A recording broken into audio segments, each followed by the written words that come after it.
ਇਤਿਹਾਸ ਤੇ ਆਪਾਂ ਝਾਤੀ ਮਾਰਾਂਗੇ, ਕਿਉਂਕਿ ਬ੍ਰਹਿਮੰਡ ਦੇ ਮਾਲਕ ਗੁਰੂ ਨਾਨਕ ਦੇਵ ਮਹਾਰਾਜ ਜੀ ਦਾ ਪ੍ਰਕਾਸ਼ ਦਿਹਾੜਾ ਸਮੁੱਚੀ ਲੋਕਾਈ ਨੇ, ਹਿੰਦੂ, ਮੁਸਲਮਾਨ, ਸਿੱਖ, ਈਸਾਈ, ਕਿਉਂਕਿ ਗੁਰੂ ਨਾਨਕ ਨੇ ਉਪਦੇਸ਼ ਚੌਹਾਂ ਵਰਨਾ ਕੋ ਸਾਂਝਾ ਧਰਮ ਦਾ ਉਪਦੇਸ਼ ਦਿੱਤਾ। ਹਰੇਕ ਨੇ ਗੁਰੂ ਨਾਨਕ ਨੂੰ ਆਪਣਾ ਸਮਝਿਆ, ਆਪਣਾ, ਕਿਉਂਕਿ ਉਹ ਪਰਾਏ ਨਹੀਂ ਸਨ। ਬ੍ਰਹਿਮੰਡ ਦੇ ਮਾਲਕ ਗੁਰੂ ਨਾਨਕ ਦੇਵ ਮਹਾਰਾਜ ਦੇ ਗੁਣ ਬੇਅੰਤ ਹੈ। ਗੁਰਬਾਣੀ ਵਿੱਚ ਆਪਾਂ ਬਚਨ ਪੜ੍ਹਦੇ ਹਾਂ ਨਾ, ਤੇਰੇ ਕਵਨ ਕਵਨ ਗੁਣ ਕਹਿ ਕਹਿ ਗਾਵਾਂ, ਤੂੰ ਸਾਹਿਬ ਗੁਣੀ ਨਿਧਾਨਾ। ਮਹਾਰਾਜ ਤੂੰ ਗੁਣਾਂ ਦਾ ਖਜ਼ਾਨਾ, ਮੈਂ ਕਿਹੜੇ ਕਿਹੜੇ ਗੁਣਾ ਤੇਰੇ ਕਹਿ ਕੇ ਕਥਨ ਕਰਾਂ। ਕਿਉਂਕਿ ਜਿੱਥੇ ਗੁਣਾਂ ਦਾ ਅੰਤ ਹੀ ਨਹੀਂ, ਬੇਅੰਤ ਗੁਣ ਹੋਣਾ, ਉੱਥੇ ਗੁਣਾਂ ਦਾ ਯਾਦ ਰੱਖਿਓ ਕਥਨ ਕਰਨਾ ਅਸੰਭਵ, ਯਾਨੀ ਔਖਾ ਹੋ ਜਾਂਦਾ।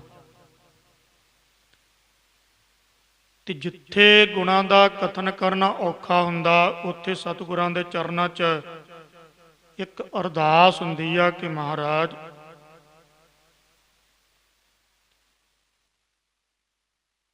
ਤੂੰ ਆਪਣੀ ਵਡਿਆਈ, ਆਪਣੀ ਉਪਮਾ, ਆਪਣੀ ਉਸਤਤ ਆਪ ਹੀ ਕਰਵਾ ਲਵੀਂ। ਮੇਰੇ ਵਿੱਚ ਇੰਨੀ ਤਾਕਤ ਨਹੀਂ। ਦੀਨਾ ਬੰਧੂ ਗੁਰੂ ਨਾਨਕ ਦੇ ਮਹਾਰਾਜ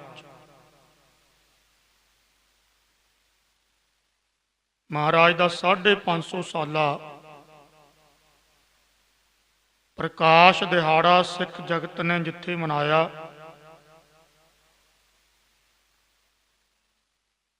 ਉੱਥੇ ਸਮੁੱਚੀ ਲੋਕਾਈ ਨੇ ਮਨਾਇਆ।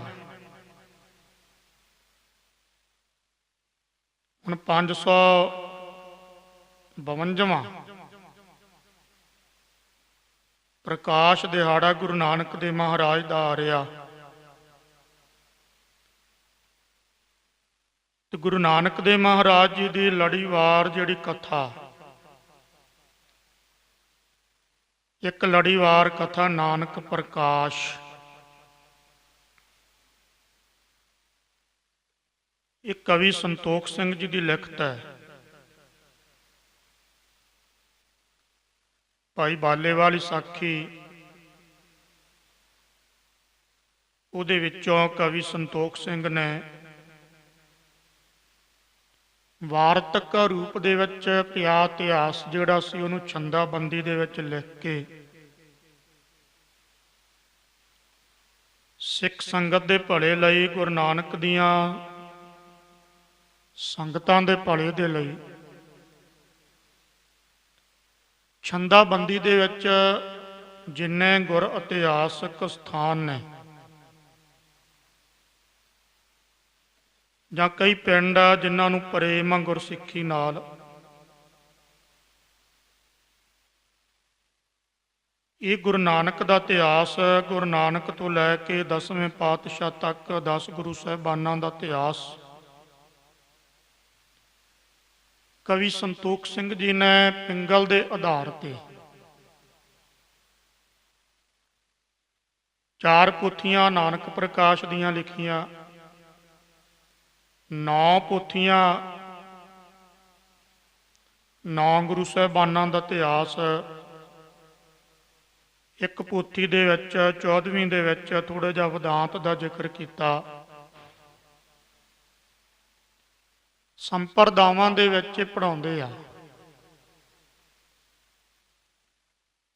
ਮੇਨ ਮੰਨਿਆ ਜਾਂਦਾ ਵੀ ਉਹਦੇ ਵਿੱਚ, ਕਿਉਂਕਿ ਭਾਸ਼ਾ ਜਿਹੜੀ ਆ, ਭਾਸ਼ਾ ਕਵੀ ਸੰਤੋਖ ਜੀ ਨੇ ਬ੍ਰਿਜ ਭਾਸ਼ਾ, ਹਿੰਦੀ ਭਾਸ਼ਾ, ਉਰਦੂ, ਫਾਰਸੀ, ਗੁਰਮੁਖੀ, ਸਾਰੀ ਭਾਸ਼ਾ ਦਾ ਜ਼ਿਕਰ ਕੀਤਾ। ਉਹਦੇ ਨਾਲ ਗਿਆਨ ਵਿੱਚ ਵਾਧਾ ਹੁੰਦਾ।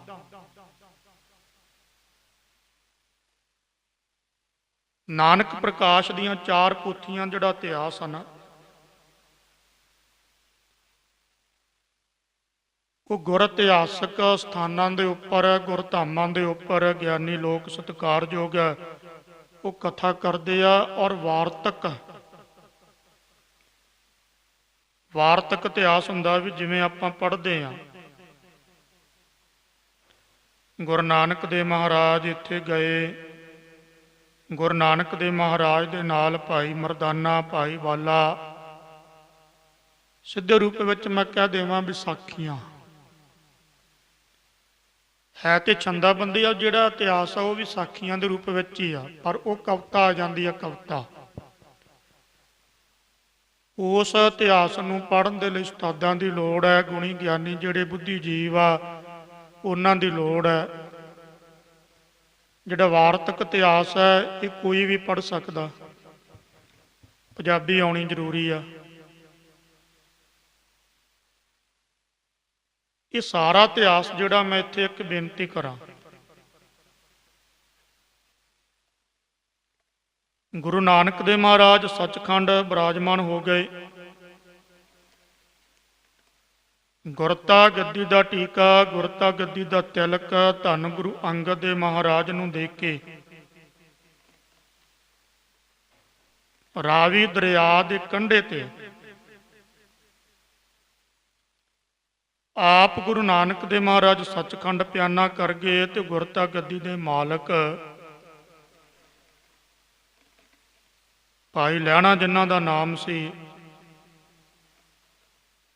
ਦੂਸਰੇ ਪਾਤਸ਼ਾਹ ਗੁਰੂ ਅੰਗਦ ਦੇਵ ਮਹਾਰਾਜ ਗੁਰਤਾ ਗੱਦੀ ਤੇ ਬਿਰਾਜਮਾਨ ਹੋਏ। ਗੁਰੂ ਅੰਗਦ ਦੇਵ ਮਹਾਰਾਜ ਆਪਣੇ ਪਿਆਰੇ ਦੇ ਵਿਛੋੜੇ ਦੇ ਵਿੱਚ,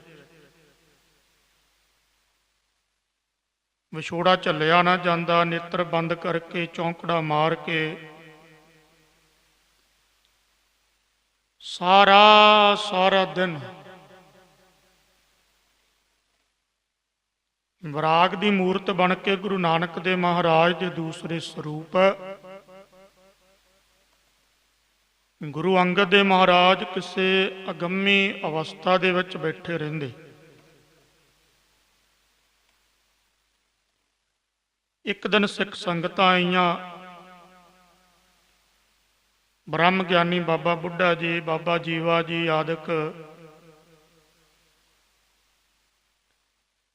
ਉਹਨਾਂ ਨੇ ਗੁਰੂ ਅੰਗਦ ਦੇਵ ਮਹਾਰਾਜ ਨੂੰ ਬੇਨਤੀ ਕੀਤੀ, ਮਹਾਰਾਜ ਆਪ ਜੀ ਨੇਤਰ ਬੰਦ ਕਰਕੇ ਚੌਂਕੜਾ ਲਾ ਕੇ ਨਿਰੰਕਾਰ ਗੁਰੂ ਨਾਨਕ ਦੇਵ ਮਹਾਰਾਜ ਦੇ ਚਰਨਾਂ ਦਾ ਧਿਆਨ ਲਾ ਕੇ ਬੈਠੇ ਰਹਿੰਦੇ ਹੋ।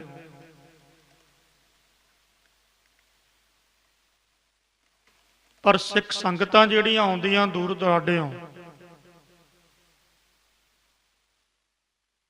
ਖਡੂਰ ਸਾਹਿਬ ਦੀ ਧਰਤੀ ਤੇ ਬ੍ਰਹਮ ਗਿਆਨੀ ਬਾਬਾ ਬੁੱਢਾ ਜੀ ਬੜੇ ਸਿਆਣੇ ਮੰਨੇ ਗਏ ਆ ਸਿੱਖ ਧਰਮ ਦੇ ਵਿੱਚ।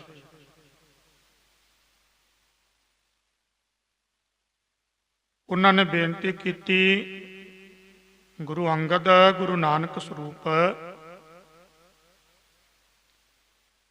ਆਪ ਸਾਰਾ ਦਿਨ ਚੌਂਕੜਾ ਲਾ ਕੇ ਗੁਰੂ ਨਾਨਕ ਦੇ ਕਮਲ ਸਰੀਖੇ ਚਰਨਾਂ ਦਾ ਧਿਆਨ ਲਾ ਕੇ ਬਹਿੰਦੇ,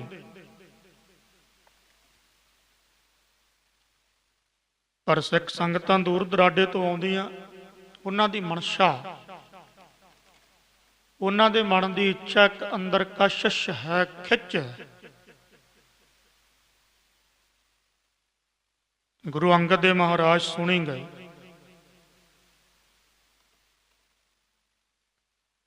ਮਹਾਰਾਜ ਉਹਨਾਂ ਦੀ ਖਿੱਚ ਆ ਵੀ ਆਪ ਆਪਣੇ ਮੁਖਾਰ ਬਿੰਦ ਤੋਂ ਕੋਈ ਬਚਨ ਸੁਣਾਵੋ।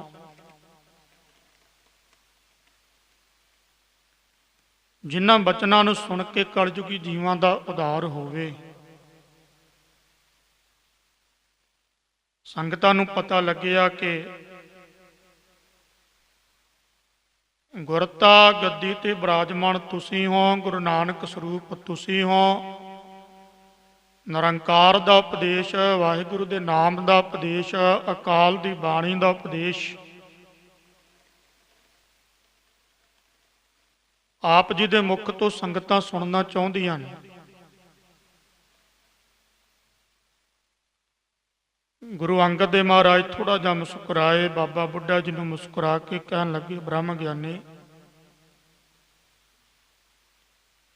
ਤਤ ਬੇਤੇ ਮਹਾਂਪੁਰਖੋ। ਬਾਬਾ ਬੁੱਢਾ ਜੀ, ਮੈਂ ਆਪਣੇ ਪਿਆਰੇ ਦੀ ਯਾਦ ਵਿੱਚ ਇੰਨਾ ਭਿੱਜਿਆ, ਜਿਸ ਵੇਲੇ ਪਿਆਰੇ ਦੀ ਯਾਦ ਵਿੱਚ ਭਿੱਜ ਜਾਣਾ ਮੈਨੂੰ ਤਾਂ ਕੁਛ ਯਾਦ ਹੀ ਨਹੀਂ ਰਹਿੰਦਾ। ਗੁਰੂ ਨਾਨਕ ਨਿਰਗੁਣ ਸਰੂਪ ਹੈ। ਗੁਰੂ ਨਾਨਕ ਨਿਰਗੁਣ ਸਰੂਪ ਦੇ ਚਰਨਾਂ ਦਾ ਧਿਆਨ ਸਰਗੁਣ ਰੂਪ ਦੇ ਵਿੱਚ ਵੀ ਮੈਂ ਦਰਸ਼ਨ ਕਰਦਾ ਰਹਿਣਾ, ਕਿਉਂਕਿ ਜਿਹੜਾ ਹੈ ਹੀ ਗੁਰੂ ਨਾਨਕ ਦਾ ਰੂਪ ਹੈ ਉਹ ਸਰਗੁਣ ਰੂਪ ਵਿੱਚ ਵੀ ਸਾਹਮਣੇ ਦਰਸ਼ਨ ਕਰਦਾ ਹੈ। ਇਤਿਹਾਸ ਇਹਨਾਂ ਗੱਲਾਂ ਦੀ ਗਵਾਹੀ ਭਰਦਾ ਹੈ।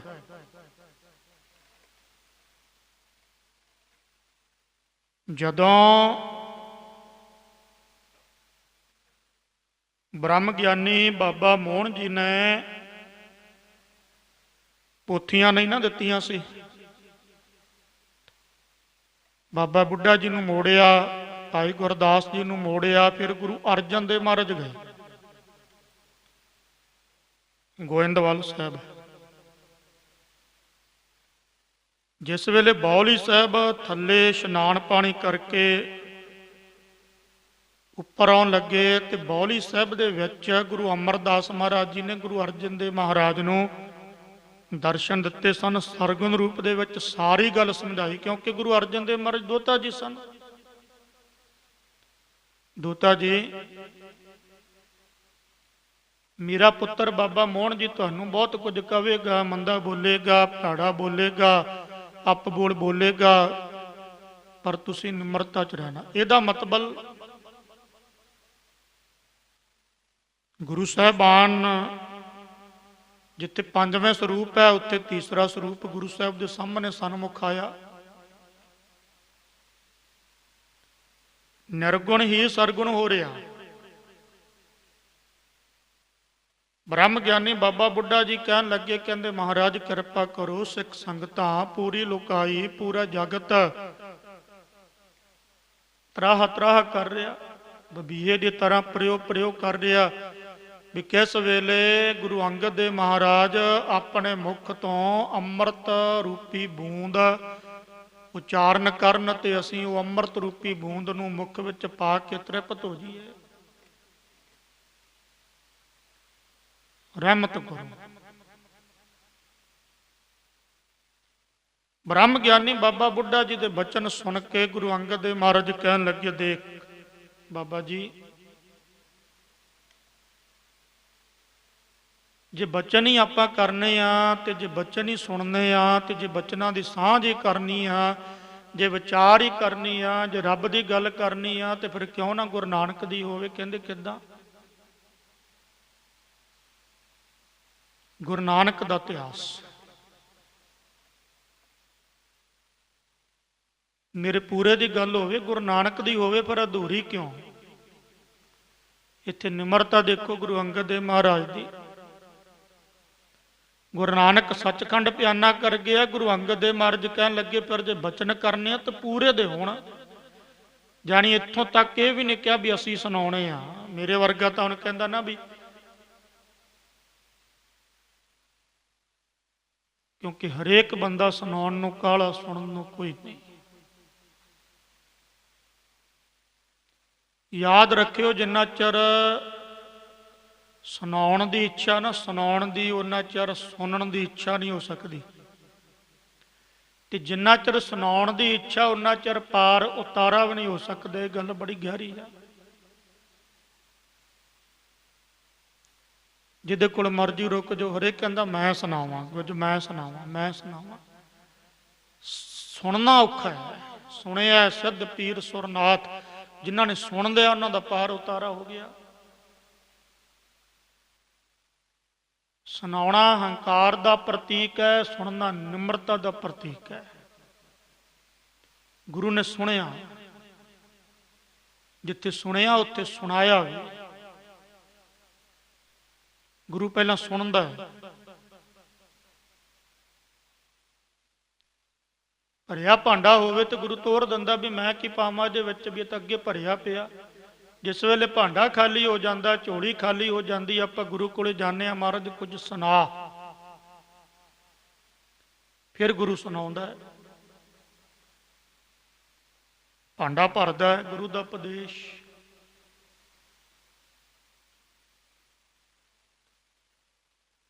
ਬ੍ਰਹਮ ਗਿਆਨੀ ਬਾਬਾ ਬੁੱਢਾ ਜੀ ਦੇ ਪਾਸੋਂ ਸੁਣ ਕੇ ਗੁਰੂ ਅੰਗਦ ਦੇਵ ਮਹਾਰਾਜ ਕਹਿਣ ਲੱਗੇ, ਬਾਬਾ ਜੇ ਬਚਨ ਹੀ ਕਰਨੇ ਆ, ਜੇ ਵਿਚਾਰ ਹੀ ਕਰਨੀ ਆ, ਤੇ ਫਿਰ ਗੁਰੂ ਨਾਨਕ ਦੀ ਕਿਉਂ ਨਾ ਹੋਵੇ। ਕਈ ਸਿੱਖਾਂ ਨੇ ਬੇਨਤੀ ਕੀਤੀ, ਮਹਾਰਾਜ ਰਾਏ ਭੋਏ ਦੀ ਤਲਵੰਡੀ ਗੁਰੂ ਨਾਨਕ ਦਾ ਇਲਾਹੀ ਮਿੱਤਰ, ਇਲਾਹੀ ਯਾਰ, ਗੁਰੂ ਨਾਨਕ ਦਾ ਪਿਆਰਾ, ਗੁਰੂ ਨਾਨਕ ਦਾ ਸੰਗੀ ਭਾਈ ਬਾਲਾ ਹੈ।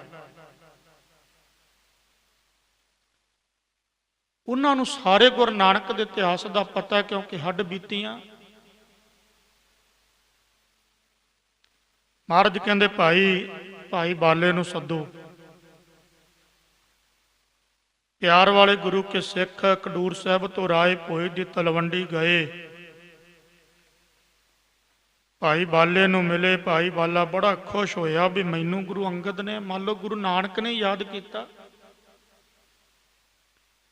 ਰਾਏ ਭੋਏ ਦੀ ਤਲਵੰਡੀ ਤੋਂ ਭਾਈ ਬਾਲਾ ਆਇਆ ਤੇ ਗੁਰੂ ਅੰਗਦ ਦੇਵ ਮਹਾਰਾਜ ਜੀ ਦੇ ਆ ਕੇ ਦਰਸ਼ਨ ਕੀਤੇ। ਮਹਾਰਾਜ ਦੇ ਚਰਨਾਂ ਤੇ ਢਹਿ ਢੇਰੀ। ਗੁਰੂ ਅੰਗਦ ਦੇਵ ਮਹਾਰਾਜ ਨਿਮਰਤਾ ਦੇ ਪੁੰਜ ਸਨ। ਭਾਈ ਸਾਹਿਬ, ਭਾਈ ਬਾਲਾ ਜੀ, ਤੁਸੀਂ ਮੇਰੇ ਪਿਆਰੇ, ਮੇਰੇ ਪ੍ਰੀਤਮ, ਮੇਰੇ ਗੁਰੂ ਨਾਨਕ ਨਿਰੰਕਾਰ ਦੇ ਨਾਲ ਰਹੇ ਹੋ। ਮੇਰਾ ਫਰਜ਼ ਬਣਦਾ ਕਿ ਤੁਹਾਡੇ ਚਰਨਾਂ ਤੇ ਨਕ ਮਸਤਕ ਮੈਂ ਹੋਵਾਂ, ਮੱਥਾ ਮੈਂ ਟੇਕਾਂ, ਨਮਸਕਾਰ ਮੈਂ ਕਰਾਂ। ਪਰ ਭਾਈ ਬਾਲਾ ਕਹਿਣ ਲੱਗਾ, ਨਹੀਂ, ਗੁਰੂ ਨਾਨਕ ਦੇ ਰੂਪ ਤੁਸੀਂ ਹੋ। ਉਹ ਜਾਗਦੀ ਜੋਤ ਜਿਹੜੀ ਆ ਤੁਹਾਡੇ ਚ ਆ ਕੇ ਟਿਕ ਗਈ। ਹੁਣ ਗੁਰੂ ਨਾਨਕ ਸਰੂਪ ਤੁਸੀਂ ਹੋ। ਸਾਡਾ ਫਰਜ਼ ਹੈ ਕਿ ਆਪ ਜੀ ਦੇ ਚਰਨਾਂ ਤੇ ਪਿਆਰ ਦੀਆਂ, ਭਾਵਨਾ ਦੀਆਂ, ਪ੍ਰੀਤੀ ਦੀਆਂ ਵਿਚਾਰਾਂ ਹੋਈਆਂ। ਇੱਕ ਦੋ ਦਿਨ ਪ੍ਰੇਮ ਦੇ ਵਿਚਾਰ, ਪ੍ਰੇਮ ਦੇ ਬਚਨ ਸਿੱਖ ਜਗਤ ਨੇ, ਕਿਉਂਕਿ ਜਿਹੜਾ ਸਿੱਖ ਉੱਥੇ ਆਉਂਦਾ ਸੀ, ਭਾਈ ਪਾਰੋ, ਭਾਈ ਜੁਲਕਾ, ਭਾਈ ਜੀਵਾ, ਬਾਬਾ ਬੁੱਢਾ ਜੀ, ਇਹ ਨਾਮ ਆਇਆ ਇਤਿਹਾਸ ਵਿੱਚ। ਭਾਈ ਬਾਲੇ ਨੂੰ ਗੁਰੂ ਅੰਗਦ ਦੇਵ ਮਹਾਰਾਜ ਨੇ ਬੇਨਤੀ ਕੀਤੀ। ਜਿਸ ਵੇਲੇ ਬੇਨਤੀ ਦੀ ਗੱਲ ਕੀਤੀ ਨਾ, ਭਾਈ ਬਾਲਾ ਕਹਿਣ ਲੱਗਾ, ਨਹੀਂ ਮਹਾਰਾਜ, ਆਪ ਜੀ ਦਾ ਹੁਕਮ ਚਾਹੀਦਾ। ਭਾਈ ਬਾਲੇ, ਗੁਰੂ ਨਾਨਕ ਦਾ ਇਤਿਹਾਸ ਸੁਣਾ। ਗੁਰੂ ਨਾਨਕ ਨੇ ਜਿਸ ਤਰ੍ਹਾਂ ਕਲਯੁਗੀ ਜੀਵਾਂ ਦਾ ਉਧਾਰ ਕੀਤਾ, ਬ੍ਰਹਿਮੰਡ ਦਾ ਮਾਲਕ ਸੀ। ਜਦੋਂ ਇੰਨੇ ਬਚਨ ਕਹੇ ਤੇ ਭਾਈ ਬਾਲੇ ਦੇ ਨੇਤਰਾਂ ਦੇ ਵਿੱਚੋਂ ਵੀ ਡੋਕ ਹੰਝੂ ਡਿੱਗੇ। ਪਿਆਰੇ ਦੀ ਯਾਦ ਆ ਗਈ, ਪ੍ਰੀਤਮ ਦੀ ਯਾਦ ਆ ਗਈ। ਭਾਈ ਬਾਲਾ ਠੰਡਾ ਜਿਹਾ ਹੌਂਕਾ ਭਰ ਕੇ ਕਹਿਣ ਲੱਗਾ, ਗੁਰੂ ਅੰਗਦ ਦੇਵ ਮਹਾਰਾਜ, ਗੁਰੂ ਨਾਨਕ ਦੀਆਂ ਗੁਰੂ ਨਾਨਕ ਹੀ ਜਾਣੇ। ਗੁਰੂ ਨਾਨਕ ਦੀ ਆਮ ਬੰਦਾ ਤੇ ਕੀ, ਕੋਈ ਦੇਵੀ ਦੇਵਤਾ, ਕੋਈ ਸਤਪੁਰਸ਼, ਕੋਈ ਮਹਾਪੁਰਖ, ਕੋਈ ਤਤ ਬਿਤਾ, ਕੋਈ ਪੀਰ ਪਕੰਬਰ ਅਵਤਾਰ, ਗੁਰੂ ਔਲੀਆ ਵੀ ਨਹੀਂ ਜਾਣ ਸਕਦਾ। ਗੁਰੂ ਨਾਨਕ ਦੀਆਂ ਗੁਰੂ ਨਾਨਕ ਜਾਣੇ। ਬਾਲਿਆ ਸਾਡੇ ਤੇ ਕਿਰਪਾ ਕਰ। ਭਾਈ ਬਾਲਾ ਕਹਿਣ ਲੱਗਾ, ਮਹਾਰਾਜ ਆਪ ਜੀ ਦਾ ਹੁਕਮ ਹੋਵੇ ਨਾ, ਸਾਨੂੰ ਤਲਵੰਡੀ ਭੇਜੋ। ਤਲਵੰਡੀ ਜਾ ਕੇ ਗੁਰੂ ਨਾਨਕ ਦੀ ਜਨਮ ਪੱਤਰੀ ਆ, ਉਹ ਪੱਤਰੀ ਜਨਮ ਪਈ ਆ, ਜਨਮ ਪੱਤਰੀ ਗੁਰੂ ਨਾਨਕ ਦੇ ਚਾਚਾ ਜੀ ਬਾਬਾ ਲਾਲੂ ਜੀ, ਉਹਨਾਂ ਦੇ ਗ੍ਰਹਿ ਵਿਖੇ। ਗੁਰੂ ਅੰਗਦ ਦੇਵ ਮਹਾਰਾਜ ਕਹਿਣ ਲੱਗੇ, ਤੁਸੀਂ ਚਲੇ ਜਾਵੋ। ਗੁਰੂ ਅੰਗਦ ਦੇਵ ਮਹਾਰਾਜ ਜੀ ਨੇ ਭਾਈ ਬਾਲੇ ਦੇ ਨਾਲ ਭਾਈ ਲਾਲੂ ਪੰਨੂ ਨੂੰ ਭੇਜਿਆ। ਇਤਿਹਾਸ ਤੇ ਜੇ ਮੈਂ ਬਰੀਕੀ ਵਿੱਚ ਸੁਣਾਵਾਂ ਨਾ, ਬਰੀਕੀ ਤੋਂ ਅਰਥ ਕਵੀ ਸੰਤੋਖ ਸਿੰਘ ਨੇ ਕਦਮ ਦਰ ਕਦਮ, ਕਦਮ ਦਰ ਕਦਮ, ਕਦਮ ਦਰ ਕਦਮ, ਮੁੱਠੀ ਭਰ ਭਰ ਇਤਿਹਾਸ ਲਿਖਿਆ।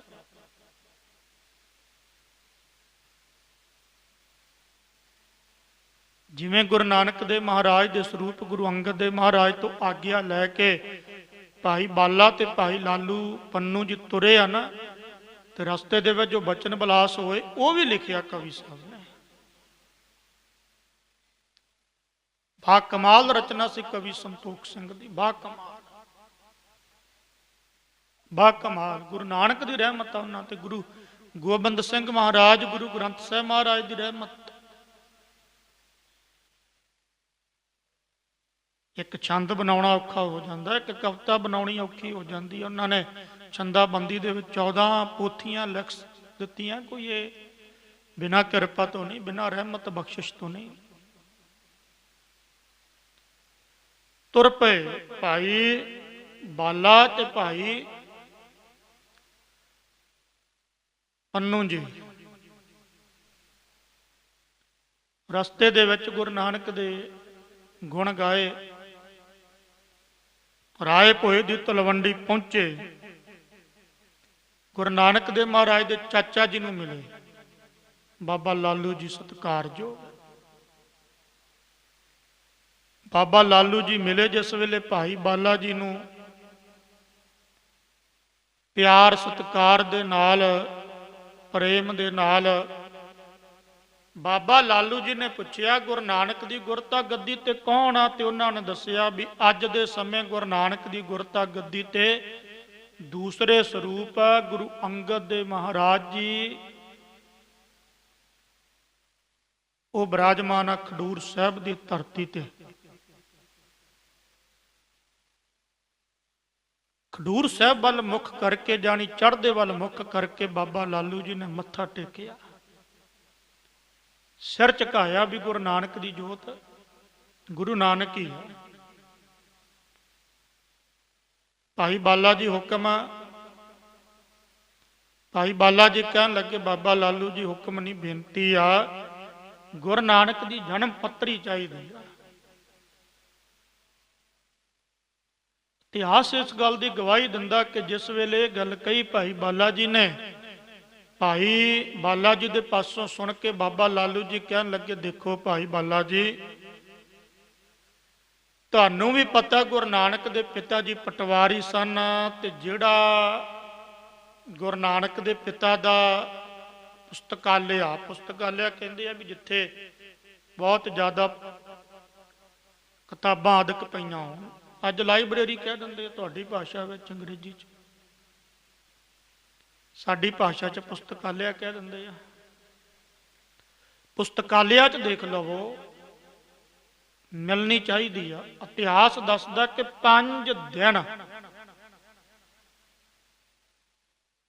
5 ਦਿਨ ਲੱਗੇ ਪੋਥੀ ਲੱਭਣ ਦੇ ਵਿੱਚ। ਜਰਾ ਸੋਚੋ ਤਾਂ ਸਹੀ। ਗੁਰੂ ਨਾਨਕ ਦੇਵ ਮਹਾਰਾਜ ਕੋਈ ਇਹ ਨਹੀਂ ਆਪਾਂ ਕਹਿ ਸਕਦੇ ਵੀ ਉਹਨਾਂ ਦੇ ਪਿਤਾ ਜੀ ਦਾ ਆਮ ਜਿਹਾ ਕੰਮ ਹੋਵੇਗਾ।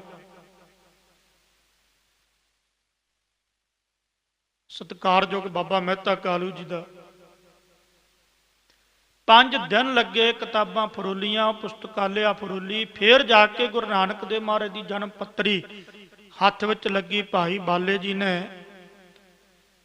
ਉਸ ਜਨਮ ਪੱਤਰੀ ਨੂੰ ਸੀਸ ਝੁਕਾਇਆ, ਕਿਉਂਕਿ ਗੁਰ ਇਤਿਹਾਸ ਸੀ। ਸਿਰ ਦੇ ਉੱਪਰ ਰੱਖੀ। ਬਾਬਾ ਲਾਲੂ ਜੀ ਨੂੰ ਮੱਥਾ ਟੇਕਿਆ। ਬਾਬਾ ਲਾਲੂ ਜੀ ਨੇ, ਇਤਿਹਾਸ ਦੱਸਦਾ ਵੀ 1 ਰੁਪਈਆ ਤੇ 1 ਨਾਰੀਅਲ ਦੇ ਕੇ ਵੀ ਸਾਡੇ ਵੱਲੋਂ ਗੁਰੂ ਅੰਗਦ ਦੇਵ ਮਹਾਰਾਜ ਨੂੰ, ਕਿਉਂਕਿ ਸਾਡਾ ਹੁਣ ਸਰੀਰ ਬਜ਼ੁਰਗ ਹੋ ਗਿਆ, ਅਸੀਂ ਬੁਢੇਪੇ ਦੇ ਵਿੱਚ ਆ, ਤੁਰਨਾ ਫਿਰਨਾ ਔਖਾ, ਸਾਡੇ ਵੱਲੋਂ ਗੁਰੂ ਅੰਗਦ ਦੇਵ ਮਹਾਰਾਜ ਨੂੰ ਸੀਸ ਝੁਕਾਉਣਾ, ਮੱਥਾ ਟੇਕਣਾ।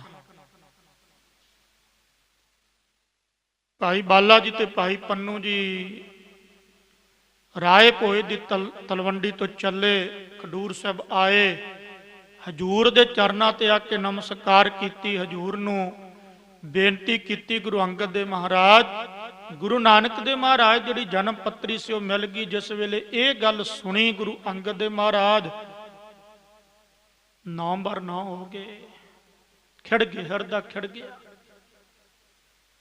ਮਨ ਖਿੜ ਗਿਆ। ਚਿਹਰੇ ਤੇ ਨੂਰ ਵੱਧ ਗਿਆ, ਪ੍ਰਤਾਪ ਵਧੇ ਗਿਆ ਵੀ ਹੁਣ ਗੁਰੂ ਨਾਨਕ ਦੇ ਗੁਣ ਗਾਵਾਂਗੇ। ਬ੍ਰਹਮ ਗਿਆਨੀ ਬਾਬਾ ਬੁੱਢਾ ਜੀ, ਬ੍ਰਹਮ ਗਿਆਨੀ ਬਾਬਾ ਜੀਵਾ ਜੀ, ਬ੍ਰਹਮ ਗਿਆਨੀ ਬਾਬਾ ਪਾਰੋ ਜੁਲਕਾ ਜੀ ਆਦਿਕ ਜਿੰਨੇ ਵੀ ਸਿੱਖ ਸਨ, ਧੰਨ ਗੁਰੂ ਨਾਨਕ, ਧੰਨ ਗੁਰੂ ਨਾਨਕ, ਧੰਨ ਗੁਰੂ ਨਾਨਕ ਕਹਿਣ ਲੱਗੇ। ਗੁਰੂ ਨਾਨਕ ਦੇ ਮਹਾਰਾਜ ਦੀ ਜਿਹੜੀ ਜਨਮ ਪੱਤਰੀ ਸੀ ਨਾ, ਜਨਮ ਪੱਤਰੀ ਇਤਿਹਾਸਕ ਪੋਥੀ, ਕਈ ਅੱਜ ਕਹਿੰਦੇ ਆ ਇਤਿਹਾਸਕ ਪੋਥੀ ਦਾ ਸਤਿਕਾਰ ਕਰਨ ਦਾ ਕੀ ਫਾਇਦਾ। ਇਹ ਗੱਲ, ਇਸ ਗੱਲ ਦੀ ਗਵਾਹੀ ਇਤਿਹਾਸ ਭਰਦਾ। ਜਿਸ ਵੇਲੇ ਉਹ ਜਨਮ ਪੱਤਰੀ ਭਾਈ ਬਾਲਾ ਜੀ ਤੋਂ ਗੁਰੂ ਅੰਗਦ ਦੇਵ ਮਹਾਰਾਜ ਨੇ ਲਈ, ਸਭ ਤੋਂ ਪਹਿਲਾਂ ਉਹ ਜਨਮ ਪੱਤਰੀ ਨੂੰ ਆਪਣੇ ਮੱਥੇ ਨਾਲ ਲਾਇਆ, ਛਾਤੀ ਨਾਲ ਲਾਇਆ, ਵਿਰਾਗ ਦੇ ਹੰਝੂ ਗਿਰ ਪਏ। ਫਿਰ ਉਹ ਜਨਮ ਪੱਤਰੀ ਨੂੰ ਬੜੇ ਸਤਿਕਾਰ ਨਾਲ ਗੁਰੂ ਅੰਗਦ ਦੇਵ ਮਹਾਰਾਜ ਜੀ ਨੇ ਆਪਣੇ ਸੀਸ ਤੇ ਰੱਖਿਆ, ਆਪਣੇ ਸਿਰ ਤੇ ਰੱਖਿਆ। ਇਸ ਜਨਮ ਪੱਤਰੀ ਦੇ ਵਿੱਚ ਮੇਰੇ ਗੁਰੂ ਨਾਨਕ ਦਾ ਇਤਿਹਾਸ ਹੈ, ਮੇਰੇ ਪ੍ਰੀਤਮ ਪਿਆਰੇ ਦਾ ਇਤਿਹਾਸ ਹੈ। ਬ੍ਰਹਿਮੰਡ ਦੇ ਮਾਲਕ ਨਿਰੰਕਾਰ ਗੁਰੂ ਨਾਨਕ ਬ੍ਰਹਮ ਸਰੂਪ, ਉਹਨਾਂ ਦਾ ਇਤਿਹਾਸ ਹੈ। ਭਾਈ ਬਾਲਾ ਜੀ ਜਨਮ ਪੱਤਰੀ ਖੋਲੋ। ਜਦੋਂ ਜਨਮ ਪੱਤਰੀ ਖੋਲੀ ਤੇ ਉਹ ਜਨਮ ਪੱਤਰੀ ਸੰਸਕ੍ਰਿਤ ਵਿੱਚ ਸੀ। ਹੁਣ ਸੰਸਕ੍ਰਿਤ ਮਹਿੰਗੀ ਆ। ਮਹਾਰਾਜ ਜਨਮ ਪੱਤਰੀ ਸੰਸਕ੍ਰਿਤ ਵਿੱਚ ਆ। ਮਹਾਰਾਜ ਕਹਿੰਦੇ ਅੱਛਾ ਭਾਈ। ਇੱਕ ਮਹਿਮਾ ਖਹਿਰਾ ਜਾਤ ਦਾ ਜੱਟ ਸੀਗਾ, ਉੱਥੇ ਬੈਠਾ, ਸੁਲਤਾਨਪੁਰ ਦਾ ਸੀ। ਉਹਨੇ ਬੇਨਤੀ ਕੀਤੀ, ਮਹਾਰਾਜ ਜੇ ਆਪ ਜੀ ਦੀ ਬਖਸ਼ਿਸ਼ ਹੋਵੇ ਤੇ ਸੁਲਤਾਨਪੁਰ ਦੇ ਵਿੱਚ ਇੱਕ ਭਾਈ ਪੈੜਾ ਮੋਖਾ ਰਹਿੰਦਾ, ਜਿਹੜਾ ਸੰਸਕ੍ਰਿਤ ਵੀ ਜਾਣਦਾ ਤੇ ਗੁਰਮੁਖੀ ਵੀ ਜਾਣਦਾ। ਗੁਰੂ ਅੰਗਦ ਦੇਵ ਮਹਾਰਾਜ ਕਹਿੰਦੇ ਭਾਈ ਉਹਨੂੰ ਸੱਦਿਆ ਜਾਵੇ, ਛੇਤੀ ਬੁਲਾ ਕੇ ਲਿਆਵੋ। ਭਾਈ ਮਹਿਮਾ ਖਹਿਰਾ ਗਿਆ, ਸੁਲਤਾਨਪੁਰ ਜਾ ਕੇ ਭਾਈ ਸਾਹਿਬ ਨੂੰ ਬੇਨਤੀ ਕੀਤੀ, ਤੇਰੇ ਵੱਡੇ ਭਾਗ, ਤੇਰੇ ਵੱਡੇ ਕਰਮ, ਤੇਰੇ ਕੋਈ ਪੂਰਬਲੇ ਕਰਮ ਚੰਗੇ ਕੀਤੇ ਆ ਪੈੜਿਆ, ਤੈਨੂੰ ਗੁਰੂ ਅੰਗਦ ਦੇਵ ਮਹਾਰਾਜ ਨੇ ਯਾਦ ਕੀਤਾ। ਚਾਹ ਚੜ ਗਿਆ ਭਾਈ ਪੈੜੇ ਨੂੰ, ਗੁਰੂ ਨਾਨਕ ਸਰੂਪ ਗੁਰੂ ਅੰਗਦ ਦੇਵ ਮਹਾਰਾਜ ਨੇ ਮੈਨੂੰ ਯਾਦ ਕੀਤਾ। ਹਾਂ ਤੇਰੇ ਕਰਮ ਵੱਡੇ ਆ, ਕੇਵਲ ਤੈਨੂੰ ਨਹੀਂ ਯਾਦ ਕੀਤਾ, ਤੇਰੇ ਤੋਂ ਗੁਰੂ ਨਾਨਕ ਦਾ ਇਤਿਹਾਸ ਲਿਖਵਾਉਣਾ।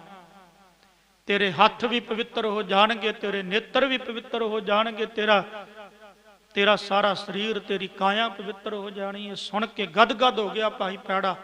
ਉਸੇ ਵੇਲੇ ਘਰਦਿਆਂ ਨੂੰ ਬੁਲਾ ਕੇ ਫਤਿਹ ਵੀ ਮੈਂ ਚੱਲਿਆ ਖਡੂਰ ਸਾਹਿਬ ਦੀ ਧਰਤੀ ਤੇ ਆ ਕੇ ਹਜੂਰ ਦੇ ਚਰਨਾਂ ਤੇ ਨੱਕ ਮਸਤਕ ਹੋਇਆ। ਮਹਾਰਾਜ ਹੁਕਮ। ਹਜੂਰ ਕਹਿਣ ਲੱਗੇ ਭਾਈ ਤੇਰੇ ਤੇ ਗੁਰੂ ਨਾਨਕ ਦੀ ਵਿਸ਼ੇਸ਼ ਕਰਕੇ ਕਿਰਪਾ ਹੈ, ਤੇਰੇ ਤੇ ਬ੍ਰਹਿਮੰਡ ਦੇ ਮਾਲਕ ਨਿਰੰਕਾਰ ਦੀ ਕਿਰਪਾ। ਪਤਾ ਲੱਗਿਆ ਵੀ ਤੈਨੂੰ ਸੰਸਕ੍ਰਿਤ ਵੀ ਆਉਂਦੀ ਹੈ, ਤੈਨੂੰ ਗੁਰਮੁਖੀ ਵੀ ਆਉਂਦੀ ਹੈ, ਤੇ ਤੂੰ ਇਹ ਸੰਸਕ੍ਰਿਤ ਪੜ੍ਹ ਕੇ ਸਾਨੂੰ ਗੁਰਮੁਖੀ ਸੁਣਾ। ਦੇਖੋ ਨਿਮਰਤਾ ਗੁਰੂ ਅੰਗਦ ਦੇਵ ਮਹਾਰਾਜ ਦੀ। ਕੀ ਗੁਰੂ ਅੰਗਦ ਦੇਵ ਮਹਾਰਾਜ ਭਾਸ਼ਾ ਨਹੀਂ ਜਾਣਦੇ? ਉਹ ਤੇ ਭਾਸ਼ਾ ਨੂੰ ਬਣਾਉਣ ਵਾਲੇ ਆ। ਉਹ ਤੇ ਊੜਾ ਐੜਾ ਕੀ, ਆ ਤੁਹਾਡਾ ਅਲਫ ਆਦਿਕ ਕੀ, ਆ ਜੋ ਕਹਿ ਖੈ ਗੈ ਕੀ, ਇਹ ਵੀ ਸੀ, ਸਭ ਦੇ ਮਾਲਕ ਗੁਰੂ ਅੰਗਦ ਦੇਵ ਮਹਾਰਾਜ।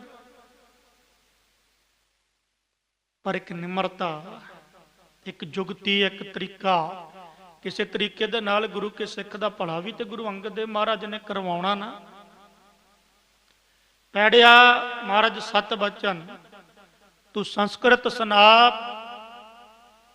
ਭਾਈ ਬਾਲਾ ਜੀ ਲਿਖਣਗੇ, ਭਾਈ ਪੈੜੇ ਨੇ ਸੰਸਕ੍ਰਿਤ ਨੂੰ ਗੁਰਮੁਖੀ ਦੇ ਵਿੱਚ ਉਚਾਰਨ ਕੀਤਾ ਤੇ ਭਾਈ ਬਾਲਾ ਜੀ ਨੇ ਲਿਖਿਆ। ਉਹ ਜਿਹੜੀ ਜਨਮ ਸਾਖੀ ਸੀ ਨਾ, ਹੁਣ ਭਾਈ ਬਾਲਾ ਜੀ ਦੀ ਜਨਮ ਸਾਖੀ ਤੋਂ ਜਿਹੜਾ ਸਾਰਾ ਇਤਿਹਾਸ ਛੰਦਾਬੰਦੀ ਦੇ ਵਿੱਚ ਕਵੀ ਸੰਤੋਖ ਸਿੰਘ ਜੀ ਨੇ ਦਰਜ ਕੀਤਾ। ਇੱਕ ਬੇਨਤੀ ਕਰਾਂ, ਇੱਕ ਸਰਵਣ ਦਰਸ਼ਨ, ਇੱਕ ਪ੍ਰਤੱਖ ਦਰਸ਼ਨ। ਸਰਵਣ ਦੀ ਵੀ ਉਨੀ ਮਹਾਨਤਾ ਜਿੰਨੀ ਪ੍ਰਤੱਖ ਦੀ ਆ। ਇੱਕ ਚਿੱਤਰ ਦਰਸ਼ਨ, ਇੱਕ ਸੁਪਨ ਦਰਸ਼ਨ। ਭਾਈ ਬਾਲੇ ਨੇ ਬੇਨਤੀ ਕੀਤੀ, ਮਹਾਰਾਜ ਆਪ ਜੀ ਰਹਿਮਤ ਕਰੋ, ਆਪ ਜੀ ਦੀ ਬਖਸ਼ਿਸ਼ ਕਿਰਪਾ ਦੇ ਸਦਕਾ ਮੈਂ ਇਤਿਹਾਸ ਲਿਖ ਸਕਦਾ। ਇਹ ਵੀ ਇੱਕ ਨਿਮਰਤਾ। ਅਰਦਾਸ ਮੇਰੀ, ਕਿਰਪਾ ਤੇਰੀ, ਬਖਸ਼ਿਸ਼ ਤੇਰੀ। ਕੋਈ ਵੀ ਕਾਰਜ ਆਰੰਭ ਕਰਨ ਤੋਂ ਪਹਿਲਾਂ, ਕੋਈ ਵੀ ਕਾਰਜ ਆਰੰਭ ਕਰਨ ਤੋਂ ਪ੍ਰਥਮ ਅਰਦਾਸ ਜ਼ਰੂਰੀ ਹੈ। ਅਰਦਾਸ ਮੇਰੀ ਹੈ। ਭਾਈ ਬਾਲੇ ਨੇ ਅਰਦਾਸ ਕੀਤੀ, ਭਾਈ ਪੈੜੇ ਨੇ ਅਰਦਾਸ ਕੀਤੀ।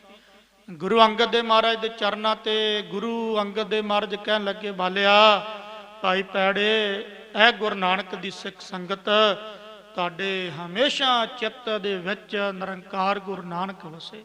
ਬਸ ਇੰਨੇ ਬਚਨ ਕਹਿਣ ਦੀ ਦੇਰ ਆ। ਗੁਰੂ ਬੋਲੇ, ਬਖਸ਼ਿਸ਼ ਤੇ ਹੋਣੀ ਹੈ। ਭਾਈ ਬਾਲੇ ਨੇ ਜਿਸ ਵੇਲੇ ਇਤਿਹਾਸ ਨੂੰ ਪੜ੍ਹਿਆ, ਵਾਹਿਗੁਰੂ ਭਾਈ ਪੈੜੇ ਨੇ, ਤੇ ਪੜ੍ਹ ਕੇ ਇਤਿਹਾਸ ਨੂੰ ਉਸ ਵੇਲੇ ਭਾਈ ਬਾਲੇ ਨੇ ਲਿਖਣਾ ਸ਼ੁਰੂ ਕਰ ਦਿੱਤਾ। ਭਾਈ ਬਾਲੇ ਨੇ ਬੇਨਤੀ ਕੀਤੀ, ਗੁਰੂ ਅੰਗਦ ਦੇ ਮਹਾਰਾਜ, ਜਿਸ ਵੇਲੇ ਗੁਰੂ ਨਾਨਕ ਦੇਵ ਮਹਾਰਾਜ ਨੇ ਅਵਤਾਰ ਲਿਆ, ਸਭ ਤੋਂ ਪਹਿਲਾਂ ਉਸ ਸਮੇਂ ਜਿਹੜੀ ਇਹ ਸ੍ਰਿਸ਼ਟੀ ਦੀ, ਜਿਹੜੀ ਇਹ ਧਰਤੀ ਦੀ, ਜਿਹੜੀ ਇਹ ਲੋਕਾਈ ਦੀ, ਜਿਹੜੀ ਇਹ ਦੁਨੀਆ ਦੀ ਹਾਲਤ ਸੀ, ਉਹ ਬਿਆਨ ਕੀਤੀ। ਮਹਾਰਾਜ, ਇਹ ਦੁਨੀਆ ਦੇ ਵਿੱਚ ਚਾਰੇ ਪਾਸੇ ਪਾਪ ਵਰਤ ਗਿਆ ਸੀ। ਪਾਪ, ਗਰੀਬ ਦਾ ਖੂਨ ਪੀਤਾ ਜਾ ਰਿਹਾ ਸੀ। ਮਾਸੂਮ ਮਜਲੂਮ ਦੇ ਉੱਪਰ ਸ਼ਰੇਆਮ ਅਤਿਆਚਾਰ ਸੀ। ਧਰਮ ਖੰਭ ਲਾ ਕੇ ਉੱਡ ਗਿਆ ਸੀ। ਧਰਮ ਦੇ ਚਾਰ ਪੈਰ, ਧਰਮ, ਸੰਤੋਖ, ਤਪ, ਦਇਆ ਆਦਿਕ ਚਾਰੇ ਪੈਰ ਹੀ ਨਿਕਲ ਗਏ ਸੀ। ਹਰ ਪਾਸੇ ਹਾਹਾਕਾਰ ਮੱਚੀ ਸੀ, ਹਰ ਪਾਸੇ ਬੁਰਾ ਹਾਲ ਸੀਗਾ। ਪਰਜਾ ਗਿਆਨ ਤੋਂ ਬਿਨਾਂ ਅੰਨੀ ਹੋ ਗਈ ਸੀਗੀ, ਤੇ ਪਰਜਾ ਦੀ ਰਾਖੀ ਕਰਨ ਵਾਲੇ ਜਿਹੜੇ ਰਾਜੇ ਸਨ, ਇਹ ਭਾਈ ਗੁਰਦਾਸ ਦੀਆਂ ਵਾਰਾਂ ਮੈਂ ਤੁਹਾਡੇ ਨਾਲ ਹੁਣ ਸਾਂਝੀਆਂ ਕਰਾਂਗਾ। ਇੱਕ ਦੋ ਵਾਰ ਉਹਨਾਂ ਚੋਂ ਪੌੜੀਆਂ, ਜੋ ਉਸ ਸਮੇਂ ਦੀ ਸਥਿਤੀ ਸੀ, ਜੋ ਉਸ ਸਮੇਂ ਦਾ ਹਾਲ ਸੀਗਾ, ਜੋ ਉਸ ਸਮੇਂ ਦਾ ਹਾਲਾਤ ਸਨ ਉਸ ਸਮੇਂ ਦੇ, ਉਹ ਭਾਈ ਗੁਰਦਾਸ ਨੇ ਆਪਣੀਆਂ ਵਾਰਾਂ ਦੇ ਵਿੱਚ ਕਲਮਬੰਦ ਕੀਤਾ। ਬੜੀ ਪਿਆਰੀ ਪਹਿਲੀ ਵਾਰ ਪੜ੍ਹਿਓ। ਪੜ੍ਹਨ ਵਾਲਿਆਂ ਨੂੰ ਪਤਾ 40 ਵਾਰਾਂ ਭਾਈ ਪਹਿਲੇ ਗੁਰਦਾਸ ਦੀ ਜਿਹੜੇ ਹੋਏ ਆ, ਗੁਰੂ ਅਰਜਨ ਦੇਵ ਮਹਾਰਾਜ ਜੀ ਦੇ ਮਾਮਾ ਜੀ ਭੱਲਿਆਂ ਦੀ ਕੁੱਲ ਚ ਹੋਏ ਆ।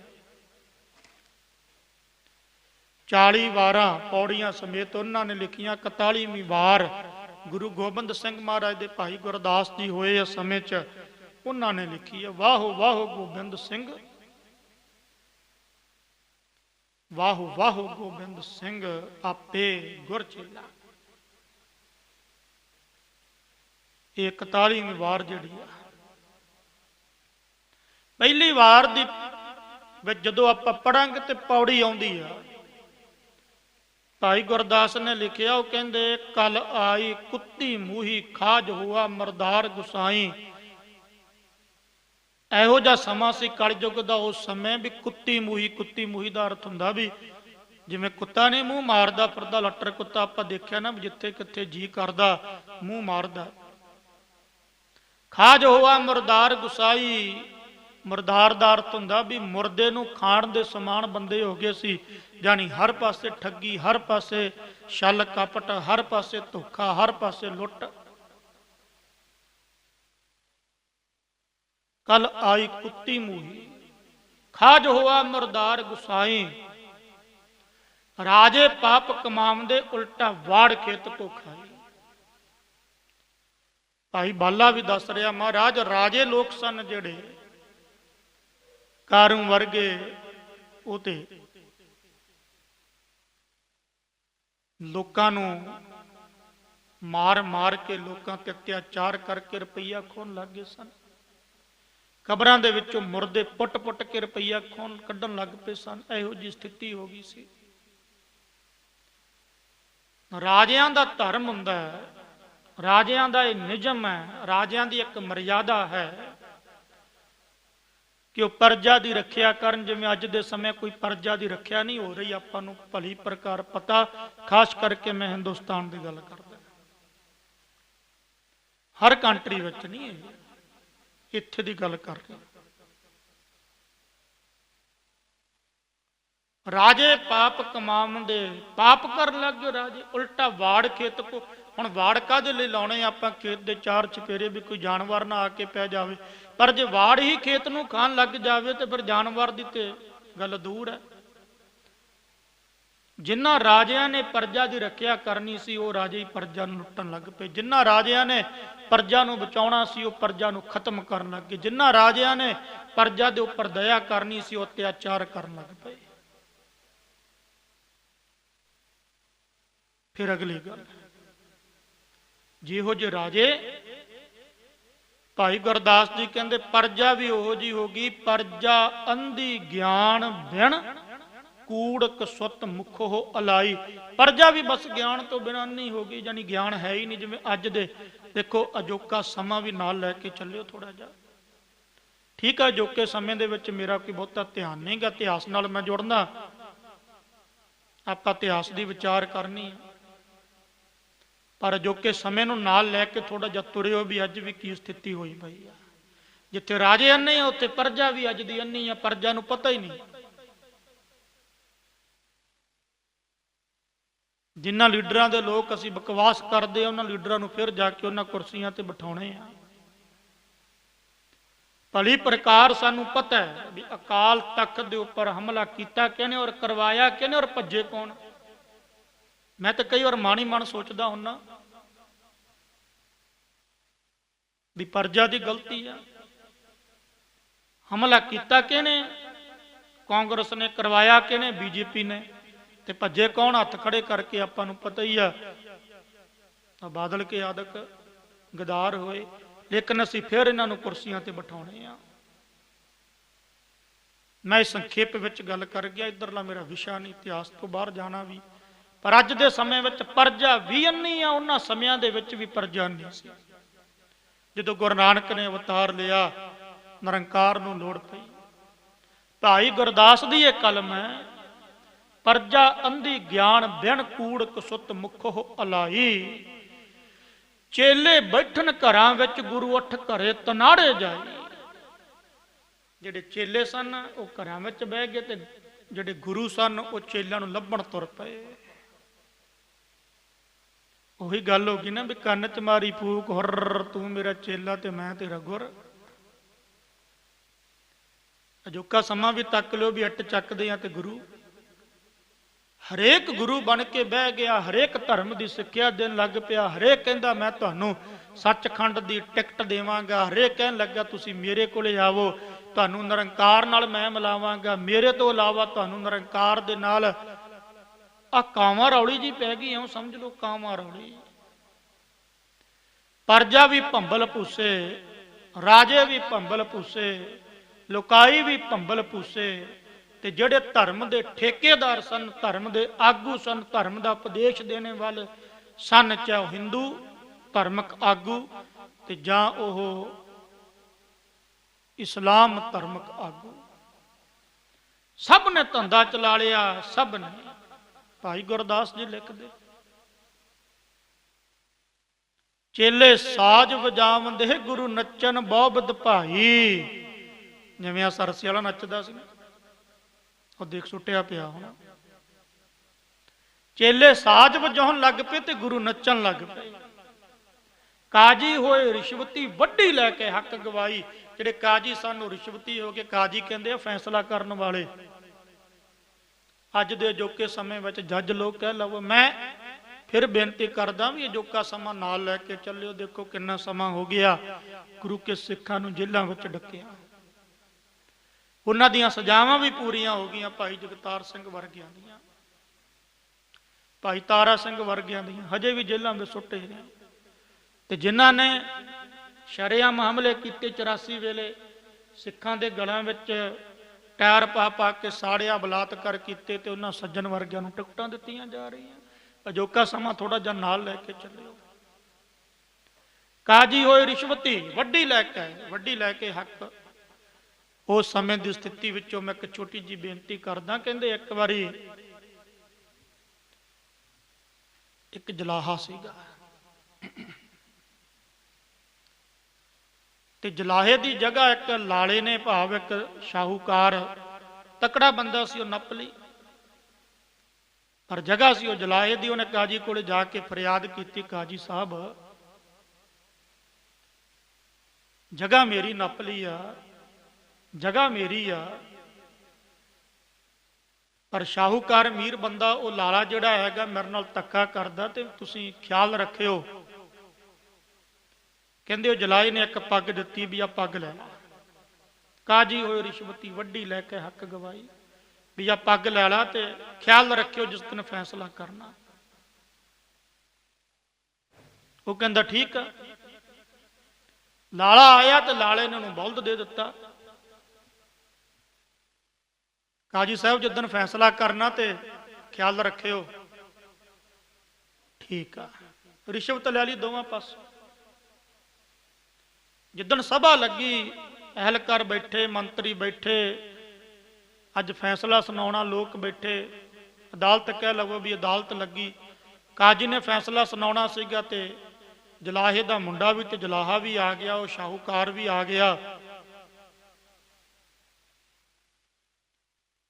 जलाहे ने एक गल की, कहंदा काजी साहब मेरी पग का ख्याल रखियो। यानी पग दित्ती सीगी रिश्वत दे विच। कोई 1-2 रुपया भी देता होना उन्होंने समयां दे विच, इहो जिहा ही सीगा। काजी ने जिस वेले फैसला सुनाया वो कहन लग्या भी जिहड़ी ये जगह ये लाले दी आ, शाहूकार दी आ। जलाहा कहन लगा काजी साहब पग का ख्याल नहीं रखिया। जलाहे का मुंडा बोलिया, कहन लगा पिता जी पग की गल नहीं, पग जिहड़ी सीगी बापू तेरी वो बलद खा गया। काजी कहन लगा जगह दे विच तां जी बलद ही बन्निया जाना, ये लाले दी होई ना, फिर शाहूकार दी होई। काजी होए रिश्वती वड्डी लैके हक गवाई। वड्डी लैके हक गवाउण लग पे, भाव चंगी नूं माड़ी ते माड़ी नूं चंगी, भाव सच नूं झूठ ते झूठ नूं सच। जिवें गुरबाणी दे विच बचन आउंदा ना, खोटे को खरा कह खरा सार ना जाने, अंधे का नौ पारखू कली काल वडाणे। आ स्थिति बन गई, आ हालात बन गए उस समय दे। ये नतीजा से भाई बाला कहन लगा महाराज वरत्या पाप सबस जग माई, सारे जग दे विच हर पासे पाप। गुरु अंगद देव महाराज ने बेनती, वाहिगुरु हुक्म किया, उहदा हुक्म है। बालिया किहो जिहा पाप सी महाराज, धरती ते हर पासे करत कान।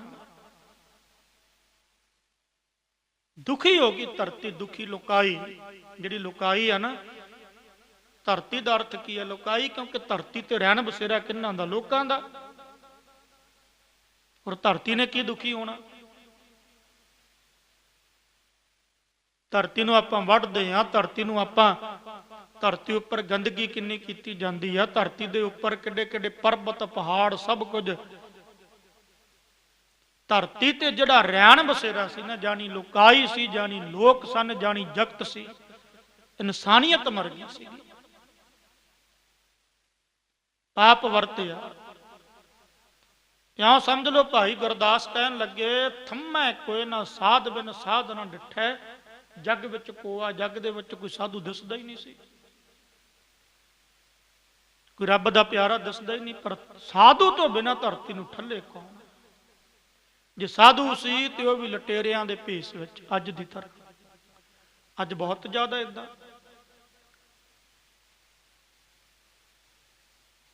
लुकाई ने अरदास की, बेनती की, जोदड़ी की, जिन्हां लोकां ते अत्याचार बहुत ज्यादा हो रहा सी। क्योंकि गुरु तो सुनता ही है ना, परमेश्वर निरंकार तो सुनता ही है।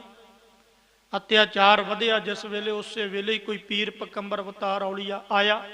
इतिहास इस गल की गवाही दिता। हुण भी आउण दा समा ही है। भी मैं कहना हुन्ना कि जिहड़ा जो कुछ हो ही जाता ना, आपां देख रहे हैं, ये इशारा दे रहा, ये एक प्रतीक है। कोई रब दा प्यारा, कोई रंगी हुई रूह, कोई तत्त बेता ब्रह्म ज्ञानी महापुरुष संत सिपाही बाबा जरनैल वर्गा कोई उतरेगा। देख रहे हैं आप सब कुछ जो हो रहा। ਖਾਲਸੇ ਰਾਜ ਦੀਆਂ ਨਿਸ਼ਾਨੀਆਂ ਇਹ ਯਾਦ ਰੱਖਿਓ।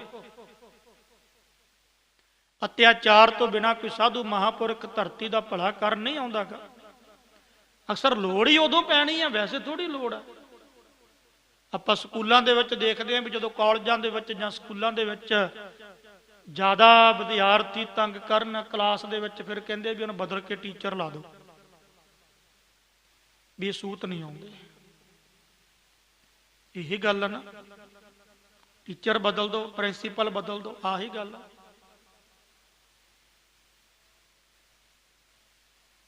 ਗੁਰੂ ਨਾਨਕ ਤੋਂ ਪਹਿਲਾਂ ਲੋਕਾਈ ਦੇ ਵਿੱਚ 4 ਚੁਫੇਰੇ ਹਨੇਰਾ ਛਾ ਗਿਆ। ਲੋਕਾਈ ਨੇ ਅਰਦਾਸਾਂ ਕੀਤੀਆਂ, ਨਿਰੰਕਾਰ ਨੇ ਧਰਤੀ ਦੀ ਅਰਦਾਸ ਸੁਣੀ। ਉਹ ਕਹਿਣ ਲੱਗਾ ਮੈਨੂੰ ਇੱਕ ਗੱਲ ਦੱਸ, ਨੀ ਧਰਤੀਏ ਨੀ ਭੂਮੀਏ, ਤੈਨੂੰ ਭਾਰ ਕਿਹਦਾ? ਭਾਈ ਗੁਰਦਾਸ ਨੇ ਬੜੇ ਪਿਆਰੇ ਬਚਨ ਲਿਖੇ ਆ। ਧਰਤੀ ਕਹਿੰਦੀ ਨਾ ਤਸ ਭਾਰੇ, ਪਰਬਤਾਂ ਅਸਮਾਨ ਖਹੰਦੇ ਨਾ ਤਸ ਭਾਰੇ, ਕੋਟ ਗੜ ਕਰ ਬਾਰ ਦਸੰਦੇ ਨਾ ਤਸ ਭਾਰੇ, ਸਾਇਰਾ ਨਦ ਵਾਹ ਵਹੰਦੇ ਭਾਰੇ, ਭੂਈ ਅਕਰਤ ਕਣ ਮੰਦੇ ਹੁੰਦੇ। ਜਿਹੜੇ ਪਰਬਤ ਆ ਨਾ, ਅਸਮਾਨਾਂ ਨੂੰ ਕਹਿੰਦੇ ਆ, ਵੱਡੇ ਵੱਡੇ ਹਿਮਾਲਿਆ ਦੇ ਚੋਟੀਆਂ। ਫਿਰ ਘਰ ਬਾਰ ਇਹ ਕੋਟ, ਕੋਟ ਕਹਿੰਦੇ ਆ ਕਿਲਿਆਂ ਨੂੰ, ਵੱਡੇ ਵੱਡੇ ਗੜ। ਫਿਰ ਆ ਦਰਖਤ, ਫਿਰ ਆ ਸਮੁੰਦਰ, ਫਿਰ ਆ ਨਦ ਨਦੀਆਂ, ਫਿਰ ਬਨਸਪਤੀ ਦਰਖਤ ਆਦਿਕ, ਮੈਨੂੰ ਇਹਨਾਂ ਦਾ ਭਾਰ ਨਹੀਂ। ਫਿਰ ਭੂਮੀਆਂ ਤੈਨੂੰ ਭਾਰ ਕਿਹਦਾ? ਕਹਿੰਦੀ ਭਾਰੇ ਭੂਈ ਅਕਰਤ ਕਣ ਮੰਦੀ ਹੂੰ ਮੰਦੇ। ਇੱਕ ਗੱਲ ਯਾਦ ਰੱਖਿਓ, ਮੈਂ ਇੱਥੇ ਸੰਖੇਪ ਵਿੱਚ ਬੇਨਤੀ ਕਰ ਦੇਵਾਂ, ਸਭ ਤੋਂ ਵੱਡਾ ਪਾਪੀ ਦੁਨੀਆ ਦੇ ਵਿੱਚ ਇਤਿਹਾਸਕ ਗ੍ਰੰਥਾਂ ਨੇ, ਸਾਡੇ ਜਿਹੜੇ ਪੀਰ ਪਕੰਬਰ ਆ, ਉਹਨਾਂ ਨੇ ਮੰਨਿਆ ਕਿ ਜਿਹੜਾ ਅਕਰਤ ਕਣ ਬੰਦਾ ਤੇ ਵਿਸ਼ਵਾਸਘਾਤੀ, 2 ਕੈਟਾਗਰੀ ਦੇ, ਤੁਹਾਡੀ ਅੰਗਰੇਜ਼ੀ ਵਿੱਚ ਅੱਜ ਕੈਟਾਗਰੀ, 2 ਤਰ੍ਹਾਂ ਦੇ ਬੰਦੇ ਮੰਨੇ ਆ। ਸਭ ਤੋਂ ਵੱਡੇ ਪਾਪੀ, ਸਭ ਤੋਂ ਵੱਡੇ ਪਾਪੀ ਬੜੇ ਆ। ਝੂਠ ਬੋਲਣ ਵਾਲਾ ਵੀ ਪਾਪੀ ਆ, ਕਾਮੀ ਵੀ ਪਾਪੀ ਆ, ਕ੍ਰੋਧੀ ਵੀ ਪਾਪੀ ਆ, ਲੋਭੀ ਵੀ ਪਾਪੀ ਆ, ਹੰਕਾਰੀ ਵੀ ਪਾਪੀ ਆ, ਜੂਆ ਖੇਡਣ ਵਾਲਾ ਵੀ ਪਾਪੀ ਆ, ਸ਼ਰਾਬ ਪੀਣ ਵਾਲਾ ਵੀ ਪਾਪੀ ਆ, ਨਿੰਦਿਆ ਚੁਗਲੀ ਕਰਨ ਵਾਲਾ ਵੀ ਪਾਪੀ ਆ, ਮਾੜਾ ਬੋਲਣ ਵਾਲਾ ਵੀ ਪਾਪੀ ਆ। ਪਰ ਪਾਪੀਆਂ ਦੀ ਕਤਾਰ ਦੇ ਵਿੱਚ ਕੋਈ ਵੱਡਾ ਛੋਟਾ ਵੀ ਤੇ ਹੁੰਦਾ ਹੀ ਆ ਨਾ, ਇਹ ਤਾਂ ਹਰ ਪਾਸੇ ਹੀ ਆ ਵੀ ਕੋਈ ਵੱਡਾ ਕੋਈ ਛੋਟਾ। ਪਾਪੀਆਂ ਦੀ ਕਤਾਰ ਦੇ ਵਿੱਚ, ਪਾਪੀਆਂ ਦੀ ਲਾਈਨ ਦੇ ਵਿੱਚ ਸਭ ਤੋਂ ਵੱਡੇ ਪਾਪੀ ਜੇ ਮੰਨੇ ਆ, ਉਹ ਆ ਅਕਰਤ ਕਣ ਤੇ ਵਿਸ਼ਵਾਸਘਾਤੀ। ਸਭ ਤੋਂ ਵੱਡੇ ਭਾਈ ਗੁਰਦਾਸ ਨੇ ਲਿਖਿਆ, ਵਿਸ਼ਵਾਸਘਾਤੀ ਅਕਰਤ ਕਣ ਪਾਪੀ ਹਤਿਆਰੇ। ਵਿਸ਼ਵਾਸਘਾਤ ਕਰਨਾ, ਕਿਸੇ ਦਾ ਕਿਸੇ ਗਰੀਬ ਨਾਲ ਜਾਨੀ ਧੋਖਾ ਕਰਨਾ, ਜ਼ੁਲਮ ਕਰਨਾ, ਤੇ ਕਿਸੇ ਦੇ ਕੀਤੇ ਹੋਏ ਮਹਾਪਰਉਪਕਾਰ ਨੂੰ ਭੁੱਲ ਜਾਣਾ, ਇਹ ਵੀ ਅਕਰਤ ਕਣ ਦੀ ਨਿਸ਼ਾਨੀ ਆ। ਅਕਰਤ ਭਲਾ ਪਤਾ ਕਿੰਨਾ ਮਾੜਾ। ਇਹ ਮੈਂ ਛੋਟੀ ਜੀ ਬੇਨਤੀ ਕਰ ਜਾਵਾਂ, ਤੁਸੀਂ ਵੈਸੇ ਸੁਣਿਆ ਵੀ ਆ। ਅਕਰਤ ਕਣ ਦੀ ਹਾਲਤ, ਅਕਰਤ ਕਣ ਦੀ ਸਥਿਤੀ ਜੋ ਭਾਈ ਗੁਰਦਾਸ ਨੇ ਬਿਆਨ ਕੀਤੀ, ਉਹ ਕਹਿੰਦਾ ਮੱਧ ਵਿੱਚ ਰੱਦਾ ਪਾਏ ਕੇ ਕੁੱਤੇ ਦਾ ਮਾਸ, ਧਰਿਆ ਮਾਨਸ ਕੋਪਰਿਤ ਸੰਬੰਧੀ ਵਾਸ, ਰਤੂ ਭਰਿਆ ਕੱਪੜਾ ਕਰ ਤੱਜਨ ਤਾਸ, ਢੱਕ ਲੈ ਚੱਲੀ ਚੂਹੜੀ ਕਰ ਭੋਗ ਬਿਲਾਸ, ਆਖ ਸਿਆਣੇ ਪੁੱਛਿਆ ਲਾਹੇ ਵਿਸ਼ਵਾਸ। ਕਹਿਣ ਲੱਗੇ ਨੀਵੀਂ ਜਾਤ ਦੀ, ਨੀਵੀਂ ਜਾਤ ਤੋਂ ਅਰਥ ਕਿ ਵਿਭਚਾਰਨ, ਬੁਰਾ ਕਰਮ ਕਰਨ ਵਾਲੀ ਇੱਕ ਔਰਤ, ਕੁੱਤੇ ਦਾ ਮਾਸ, ਉਹਨੂੰ ਰਿੰਨ ਕੇ ਸ਼ਰਾਬ ਦੇ ਵਿੱਚ ਮਰੇ ਹੋਏ ਮਨੁੱਖ ਦੀ ਖੋਪੜੀ ਵਿੱਚ ਪਾ ਕੇ ਲਾਲ ਕੱਪੜੇ ਨਾਲ ਢੱਕ ਕੇ ਕਿਤੇ ਲਿਜਾ ਰਹੀ ਸੀਗੀ। ਤੇ ਕਿਸੇ ਸਿਆਣੇ ਨੇ ਪੁੱਛਿਆ ਬੀਬਾ ਇਹ ਕੀ ਆ? ਉਹ ਕਹਿਣ ਲੱਗੀ ਮਰੇ ਹੋਏ ਮਨੁੱਖ ਦੀ ਖੋਪੜੀ ਵਿੱਚ ਪਾ ਕੇ ਕੁੱਤੇ ਦਾ ਮਾਸ ਰਿੰਨ ਕੇ ਤੇ ਲਾਲ ਕੱਪੜੇ ਨਾਲ, ਖੂਨ ਦੇ ਲਿਬੜੇ ਹੋਏ ਕੱਪੜੇ ਨਾਲ ਢੱਕ ਕੇ, ਤੇ ਮੈਂ ਵਿਭਚਾਰ ਕਰਕੇ ਜਾਨੀ ਮਾੜਾ ਕਰਮ ਕਰਕੇ ਇਹਨੂੰ ਢੱਕ ਕੇ ਲੈ ਚੱਲੀ ਆ। ਉਹ ਕਹਿਣ ਲੱਗਾ ਕੁੱਤੇ ਦਾ ਮਾਸ ਵੀ ਬੁਰਾ, ਸ਼ਰਾਬ ਵੀ ਬੁਰੀ, ਮਾਸ, ਮਰੇ ਹੋਏ ਮਨੁੱਖ ਦੀ ਖੋਪੜੀ, ਦੇਖੋ ਹਾਲਤ ਕਿੱਦਾਂ ਦੀ ਬਣਾਈ, ਕਿਸ ਤਰ੍ਹਾਂ ਦੀ ਫੋਟੋ ਖਿੱਚੀ ਭਾਈ ਗੁਰਦਾਸ ਜੀ ਨੇ। ਜਰਾ ਧਿਆਨ ਮਾਰਿਓ ਤੇ ਮਨਾਂ ਵਿੱਚ ਵੀ ਅਸੀਂ ਅਕਰਤ ਕਣ ਨਹੀਂ। ਮੈਂ ਦਾਅਵੇ ਨਾਲ ਕਹਿਣਾ, ਜੇ ਗੁਰੂ ਗੋਬਿੰਦ ਸਿੰਘ ਦੇ ਪੁੱਤਰ ਨਹੀਂ ਬਣੇ ਤੇ ਅਸੀਂ ਅਕਰਤ ਕਣ ਹੀ ਆ। ਕਲਗੀਧਰ ਪਾਤਸ਼ਾਹ ਨੇ ਫਤਿਹ ਸਿੰਘ ਵੀ ਨੂੰ ਰੱਖੇ ਆਪਣੇ ਕੋਲੇ। ਪਰ ਅਸੀਂ ਕੀ ਸੋਚਿਆ, ਸ਼ਰਾਬਾਂ ਕਬਾਬਾਂ ਵਿਸ਼ੇ ਵਕਾਰ ਬੜੇ ਚੰਗੇ ਲੱਗਦੇ ਆ। ਲਿਜਾ ਰਹੀ ਸੀ, ਉਹ ਪੁੱਛਿਆ, ਉਹ ਕਹਿਣ ਲੱਗੀ ਆ ਕੁਝ ਆ ਤੇ ਆਖ ਸਿਆਣੇ ਪੁੱਛਿਆ ਲਾਹੇ ਵਿਸ਼ਵਾਸ। ਉਹ ਕਹਿਣ ਲੱਗਾ ਸਭ ਕੁਝ ਗੰਦਾ, ਢਕਣ ਦੀ ਲੋੜ ਕੀ ਪੈ ਗਈ। ਪਰ ਉਹ ਕਹਿਣ ਲੱਗੀ ਨਦਰੀ ਪਵੈ ਕਰਤ ਕਾਣ ਮਤ ਹੋਏ ਵਿਨਾਸ਼। ਮਤਾ ਕਿਤੇ ਸਭ ਕੁਝ ਖਤਮ ਹੋ ਜਾਵੇ, ਇੰਨੀ ਗੰਦਗੀ ਆ, ਇਹ ਸਭ ਕੁਝ ਗੰਦ ਹੈ, ਪਰ ਐਦੂ ਗੰਦੀ ਨਿਗਾਹ ਜਿਹੜੀ ਆ ਨਾ ਉਹ ਅਕਰਤ ਕਣ ਦੀ ਆ। ਭਾਰੇ ਪੂਈਆਂ ਕਰਤ ਕਣ ਮੰਦੀ ਹੂੰ ਮੰਦੇ, ਅਕਰਤ ਕਣ ਹੋ ਗਏ ਹਰ ਪਾਸੇ ਕਰਤ ਕਣ। ਧੋਖਾ ਬੁੱਧੂ ਬਣਾਉਣ ਲੱਗ ਪਏ, ਇੱਕ ਦੂਜੇ ਨੂੰ ਖਤਮ ਕਰਨ ਲੱਗ ਗਏ ਇੱਕ ਦੂਜੇ ਨੂੰ। ਧਰਮ ਦੀ ਗੱਲ ਹੀ ਨਹੀਂ ਕੋਈ ਰਹੀ, ਬਚਨ ਬਲਾਸ ਦੀ ਗੱਲ ਹੀ ਨਹੀਂ ਕੋਈ ਰਹੀ। ਸੌਹਾਂ ਖਾ ਖਾ ਕੇ ਲੋਕਾਂ ਨੂੰ, ਜਿਵੇਂ ਅੱਜ ਬੁੱਧੂ ਬਣਾਇਆ, ਸੌਹਾਂ ਖਾ ਖਾ ਕੇ ਲੋਕਾਂ ਨੂੰ ਬੁੱਧੂ ਬਣਾ ਕੇ ਲੋਕਾਂ ਦਾ ਵਿਸ਼ਵਾਸਘਾਤ ਕਰਨਾ ਤੇ ਕਰਤ ਕਹਾਣੀ ਹੋਣਾ। ਕਲਮਲ ਹੋਈ ਮੇਦਨੀ ਆ, ਪਾਪਾਂ ਦੇ ਨਾਲ ਜਕੜੀ ਗਈ।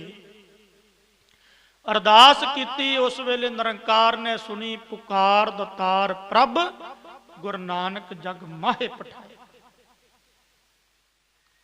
ਭਾਈ ਬਾਲਾ ਜੀ ਕਹਿਣ ਲੱਗੇ ਗੁਰੂ ਅੰਗਦ ਦੇਵ ਮਹਾਰਾਜ ਜਿਸ ਵੇਲੇ ਇਹ ਵਰਤਾਰਾ ਧਰਤੀ ਤੇ ਵਰਤ ਚੁੱਕਿਆ ਸੀ ਤੇ ਗੁਰੂ ਨਾਨਕ ਦੇ ਆਉਣ ਦੀ ਲੋੜ ਸੀਗੀ, ਕਿਉਂਕਿ ਹਰ ਪਾਸੇ ਪਾਪ ਪਸਰਿਆ ਹੋਇਆ ਸੀ। ਇਸ ਪਾਪ ਤੋਂ ਛੁਟਕਾਰੇ ਦੇ ਲਈ ਗੁਰੂ ਨਾਨਕ ਦੀ ਲੋੜ ਸੀ। ਗੁਰੂ ਨਾਨਕ ਆਪ ਨਰੈਣ ਕਾਲ ਆਪ ਨਰੈਣ ਕਲਾ ਧਾਰ ਜਗ ਮਹਿ ਪਰਵਰਿਓ। ਰਾਏ ਭੋਏ ਦੀ ਤਲਵੰਡੀ ਇਹ ਬਾਰ ਇਲਾਕਾ ਮੰਨਿਆ ਗਿਆ। ਬਾਰ ਇਲਾਕਾ 9 ਖੰਡਾਂ ਦੇ ਵਿੱਚੋਂ ਭਰਤ ਖੰਡ। ਇੱਕ ਗੱਲ ਮੈਂ ਤੁਹਾਨੂੰ ਦੱਸ ਦਿੰਨਾ, ਧਰਤੀ ਦੇ 9 ਖੰਡ ਆ। 9 ਖੰਡਾਂ ਦੇ ਵਿੱਚ ਆਹ ਕੈਨੇਡਾ, ਅਮਰੀਕਾ, ਲੰਡਨ ਜਿੰਨੀਆਂ ਤੁਹਾਡੀਆਂ ਕੰਟਰੀਆਂ ਸਾਰੀਆਂ ਆਉਂਦੀਆਂ, ਤੇ ਉਹਨਾਂ ਦੇ ਵਿੱਚੋਂ ਜਿਹੜਾ ਭਰਤ ਖੰਡ ਆ ਨਾ, ਭਰਤ ਖੰਡ ਇਹ ਭਾਰਤ ਦੇਸ਼, ਭਾਰਤ ਦੇਸ਼ ਦੇ ਵਿੱਚ ਸਭ ਤੋਂ ਵੱਧ ਪੀਰ ਪਕੰਬਰ ਅਵਤਾਰ ਔਲੀਏ ਆਏ ਆ। ਤੇ ਉਹਨਾਂ ਭਾਰਤ ਖੰਡ ਦੇ ਵਿੱਚੋਂ ਜਿਹੜੀ ਮੇਨ ਧਰਤੀ ਆ ਉਹ ਪੰਜਾਬ ਦੀ ਆ। ਬੜੀ ਭਾਗਾਂ ਵਾਲੀ ਧਰਤੀ ਆ ਪੰਜਾਬ ਦੀ, ਬੜੀ ਉੱਤਮ ਤੇ ਸ੍ਰੇਸ਼ਟ ਧਰਤੀ ਆ ਪੰਜਾਬ ਦੀ। ਬਾਹਰ ਦੇਸ਼, ਕਿਉਂਕਿ ਉਦੋਂ ਪਾਕਿਸਤਾਨ ਦਾ ਜਿਹੜਾ ਇਹ ਰਾਏ ਭੋਏ ਦੀ ਤਲਵੰਡੀ ਹੈ ਪੰਜਾਬ ਵਿੱਚ ਆਉਂਦਾ। ਅੱਜ ਉਧਰਲਾ ਪੰਜਾਬ, ਇਧਰਲਾ ਤੇ ਉਧਰਲਾ ਆਪਾਂ ਸਮਝ ਹੀ ਗਏ ਆ, ਉਹ ਵੀ ਪੰਜਾਬ ਦੇ ਵਿੱਚ ਆ। ਨਨਕਾਣਾ ਸਾਹਿਬ ਤੁਹਾਨੂੰ ਪਤਾ ਹੀ ਆ। ਬਾਹਰ ਦੇਸ਼ ਦਾ ਇਲਾਕਾ ਸੀਗਾ, ਜੋ ਉੱਥੋਂ ਦਾ ਇਲਾਕੇ ਦੀ ਜੋ ਇੱਕ ਫੋਟੋ ਆ ਨਾ, ਉਹ ਕਵੀ ਸੰਤੋਖ ਸਿੰਘ ਨੇ ਬੜੀ ਸੁੰਦਰ ਖਿੱਚੀ ਆ। ਹੁਣ ਇੰਨੀਆਂ ਪੰਕਤੀਆਂ ਤੇ ਯਾਦ ਨਹੀਂ ਰਹਿੰਦਾ, ਪਰ ਮੈਂ ਤੁਹਾਨੂੰ ਉਦਾਂ ਸੁਣਾ ਦਿੰਨਾ। ਕਹਿਣ ਲੱਗੇ ਵੀ ਇੱਕ ਪਾਸੇ ਦਰਿਆ ਵਗਦਾ ਸੀ, ਠੰਡੀਆਂ ਹਵਾਵਾਂ ਆਉਂਦੀਆਂ ਸੀ, ਦੂਜੇ ਪਾਸੇ ਉੱਚੀਆਂ ਉੱਚੀਆਂ ਚੋਟੀਆਂ ਸਨ। ਉੱਥੋਂ ਦੇ ਲੋਕ ਬੜੇ ਚੰਗੇ ਸਨ। ਉੱਥੇ ਜੋ ਵੀ ਕੋਈ ਰਾਹੀ ਲੰਘਦਾ ਤੇ ਰਾਹੀ ਲੰਘ ਕੇ ਕਹਿੰਦੇ ਇੱਕ ਵਾਰੀ ਗੀੜਾ ਖਾ ਕੇ ਉੱਥੇ ਹੀ ਬਹਿ ਜਾਂਦਾ, ਮਾਨੋ ਸਵਰਗਾਂ ਵਰਗੀ ਧਰਤੀ ਸੀ, ਮਾਨੋ ਕਿ ਏਦਾਂ ਹੈ। ਫਿਰ ਗੁਰੂ ਨਾਨਕ ਨੇ ਆਉਣਾ ਸੀ ਭਾਈ। ਰਾਏ ਭੋਏ ਜਾਨੀ ਰਾਏ ਬਲਾਰ ਜਿਹੜਾ ਰਾਜਾ ਸੀ ਉੱਥੋਂ ਦਾ, ਬੜਾ ਧਰਮੀ ਸਤਪੁਰਸ਼ੀ ਤਤ ਬੇਤਾ ਸੀਗਾ, ਧਰਮ ਦਾ ਨਿਆਂ ਕਰਨ ਵਾਲਾ ਸੀਗਾ, ਧਰਮੀ ਬੰਦਾ ਸੀਗਾ, ਤਲਵੰਡੀ ਦਾ ਰਾਜਾ। ਤਲਵੰਡੀ ਦੇ ਰਾਜੇ ਨੇ ਹਰ ਪਾਸੇ ਧਰਮ ਨੂੰ ਮੁੱਖ ਰੱਖ ਕੇ ਧਰਮ ਦਾ ਨਿਆਂ ਕਰਨਾ ਰਾਏ ਬਲਾਰ ਨੇ। ਤੇ ਰਾਏ ਬਲਾਰ ਜਾਨੀ ਤਲਵੰਡੀ ਦੇ ਵਿੱਚ ਸਤਿਕਾਰਯੋਗ ਬਾਬਾ ਸ਼ਿਵ ਰਾਮ ਜੀ ਰਹਿੰਦੇ ਸਨ। ਉਹਨਾਂ ਦੇ ਘਰ ਵਿਖੇ 2 ਸੁਪੁੱਤਰਾਂ ਨੇ ਜਨਮ ਲਿਆ। ਸਤਿਕਾਰਯੋਗ ਬਾਬਾ ਮਹਿਤਾ ਕਲਿਆਣ ਦਾਸ ਜੀ, ਇਹ ਪਟਵਾਰੀ ਸਨ, ਤਾਈਓ ਇਹਨਾਂ ਨੂੰ ਮਹਿਤਾ ਜੀ ਕਹਿੰਦੇ ਸਨ। ਮਹਿਤੇ ਦਾ ਅਰਥ ਆ ਪਟਵਾਰੀ। ਰਾਏ ਬਲਾਰ ਰਾਜੇ ਦਾ ਪਟਵਾਰੀ ਸੀ। ਤੇ ਇਤਿਹਾਸ ਦੱਸਦਾ ਵੀ ਪਟਵਾਰੀ ਵੀ 500 ਪਿੰਡਾਂ ਦਾ ਸੀ।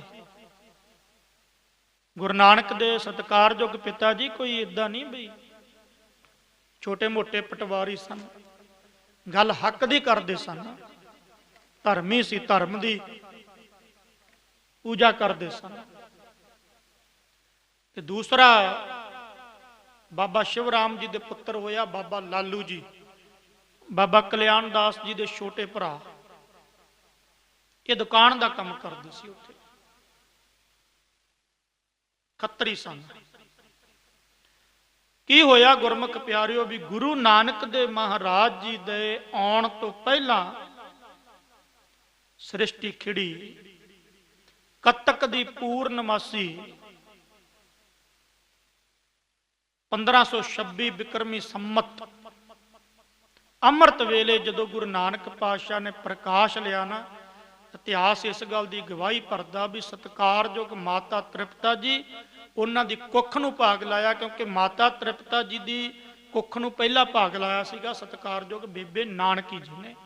ਵੱਡੇ ਸਨ ਬੇਬੇ ਨਾਨਕੀ ਜੀ, ਧਰਮ ਦੀ ਮੂਰਤ ਸਨ, ਬੰਦਗੀ ਦੇ ਵਿੱਚ ਹਰ ਵੇਲੇ ਰੱਤੇ ਰਹਿਣਾ।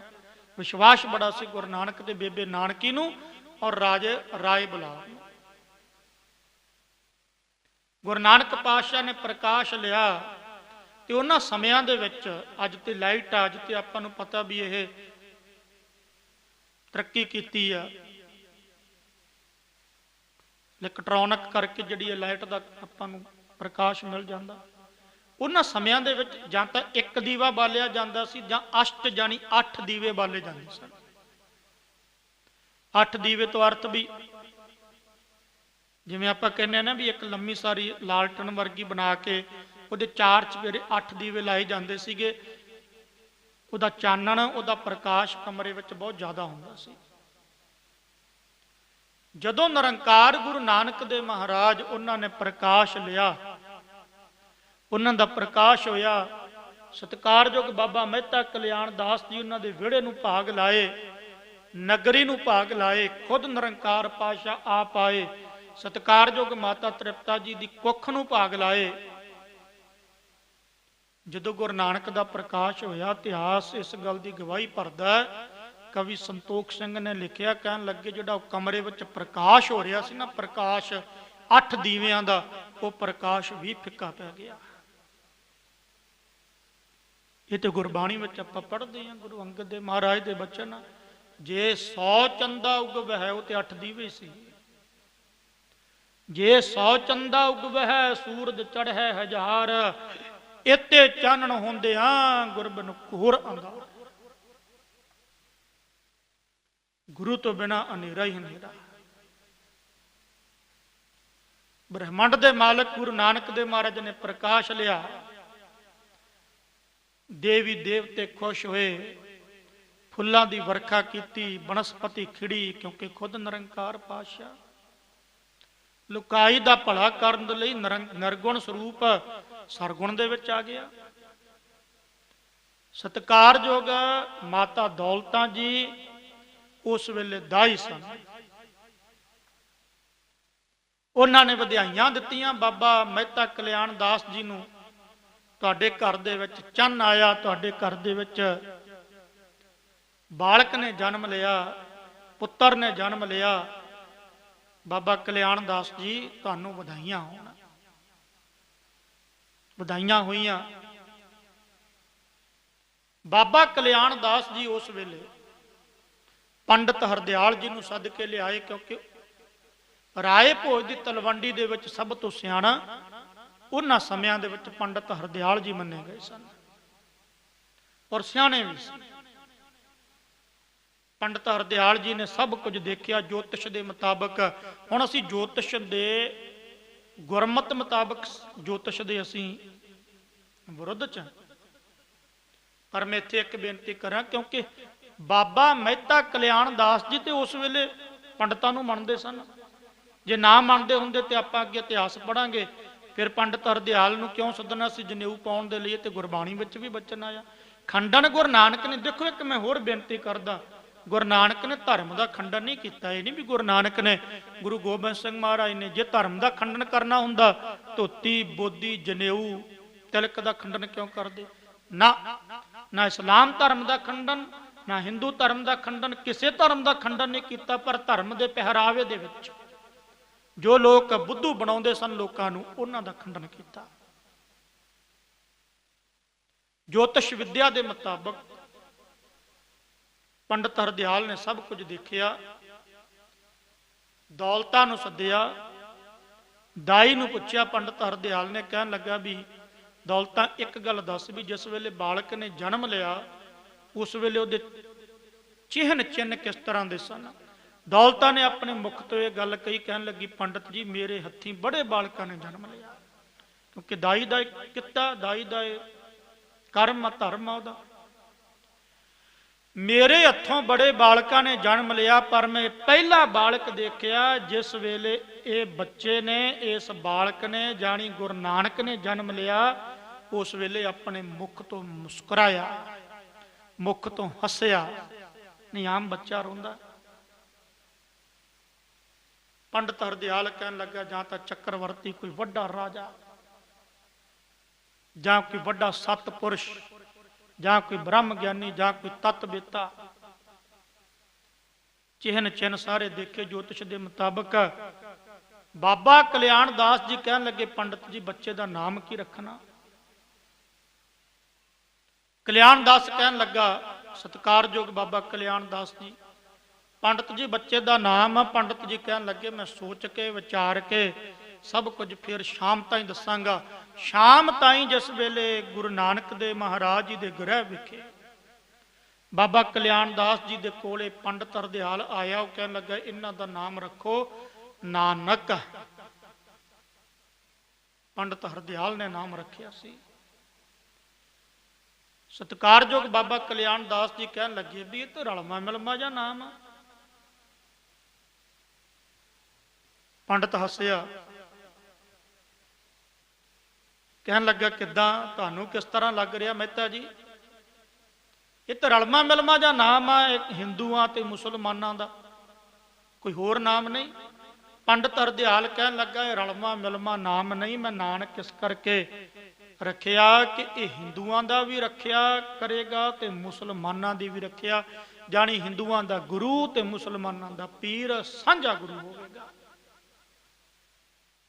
ਜੋ ਲੁਕਾਈ ਦੇ ਵਿੱਚ ਅੱਜ ਇਹ ਭਿੜ ਭਿੜ ਕੇ ਮਰਦੇ ਆ ਹਿੰਦੂ ਮੁਸਲਮਾਨ, ਸਾਡਾ ਧਰਮ ਵੱਡਾ, ਸਾਡਾ ਧਰਮ ਵੱਡਾ, ਇਹਨਾਂ ਲੋਕਾਂ ਨੂੰ ਉਪਦੇਸ਼ ਦੇਣ ਦੇ ਲਈ, ਲੋਕਾਂ ਦਾ ਉਧਾਰ ਕਰਨ ਦੇ ਲਈ ਹਿੰਦੂਆਂ ਦਾ ਵੀ ਪ੍ਰੇ ਪਿਆਰਾ ਹੋਵੇਗਾ ਗੁਰੂ ਨਾਨਕ, ਮੁਸਲਮਾਨਾਂ ਦਾ ਵੀ ਪ੍ਰੇ ਪਿਆਰਾ ਹੋਵੇਗਾ ਗੁਰੂ ਨਾਨਕ। ਤੇ ਮੈਂ ਕਵੀ ਸੰਤੋਖ ਸਿੰਘ ਦਾ ਇਤਿਹਾਸ ਪੜ੍ਹਿਆ, ਨਾਨਕ ਦੇ ਅਰਥ ਬੜੇ ਪਿਆਰੇ ਆ। ਨਾਨਕ ਸ਼ਬਦ ਦੇ ਨਾਨਕ ਨੰਨੇ ਨੂੰ ਕੰਨਾ, ਨੰਨਾ ਕੱਕਾ। ਸਮਝ ਲਿਓ ਥੋੜਾ ਜਿਹਾ, ਕੋਈ ਏਡੀ ਮਹਿੰਗੀ ਗੱਲ ਨਹੀਂ, ਜਾਨੀ ਕੋਈ ਔਖਾ ਬਚਨ ਨਹੀਂਗਾ। ਨੰਨੇ ਨੂੰ ਕੰਨਾ, ਨੰਨਾ ਕੱਕਾ। ਜਿਹੜਾ ਨੰਨਾ ਨਾ, ਨੰਨਾ ਪਹਿਲਾਂ ਇਹਨੂੰ ਵੱਖ ਕਰ ਲਵੋ। ਜਿਹੜਾ ਨੰਨੇ ਨੂੰ ਕੰਨਾ ਲੱਗਿਆ ਉਹਦਾ ਐੜਾ ਬਣਾ ਲਵੋ, ਕਿਉਂਕਿ ਜਿਹੜਾ ਕੰਨਾ ਹੁੰਦਾ ਨਾ, ਜਦੋਂ ਆਪਾਂ ਸੰਸਕ੍ਰਿਤ ਭਾਸ਼ਾ ਪੜਾਂਗੇ,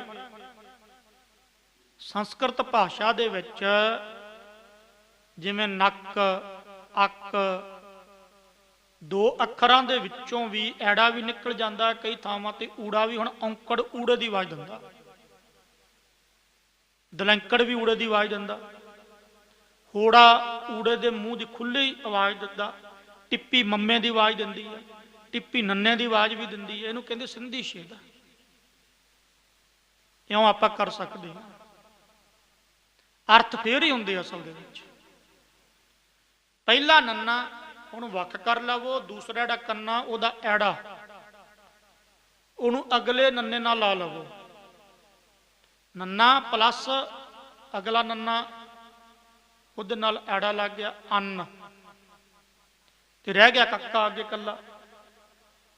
ਨੰਨੇ ਤੇ ਕੱਕੇ ਦੇ ਵਿੱਚੋਂ ਐੜੇ ਦੀ ਆਵਾਜ਼ ਨਿਕਲਦੀ, ਜਾਨੀ ਨੱਕ, ਇਹ ਐੜੇ ਦੀ ਆਵਾਜ਼। ਨੰਨੇ ਤੇ ਕੱਕੇ ਦੇ ਵਿੱਚੋਂ ਇੱਕ ਐੜਾ ਹੋਰ ਕੱਢ ਲਓ, ਉਹ ਬਣ ਗਿਆ ਅੱਕ, ਜਾਨੀ ਨ ਅੰਨ ਅੱਕ।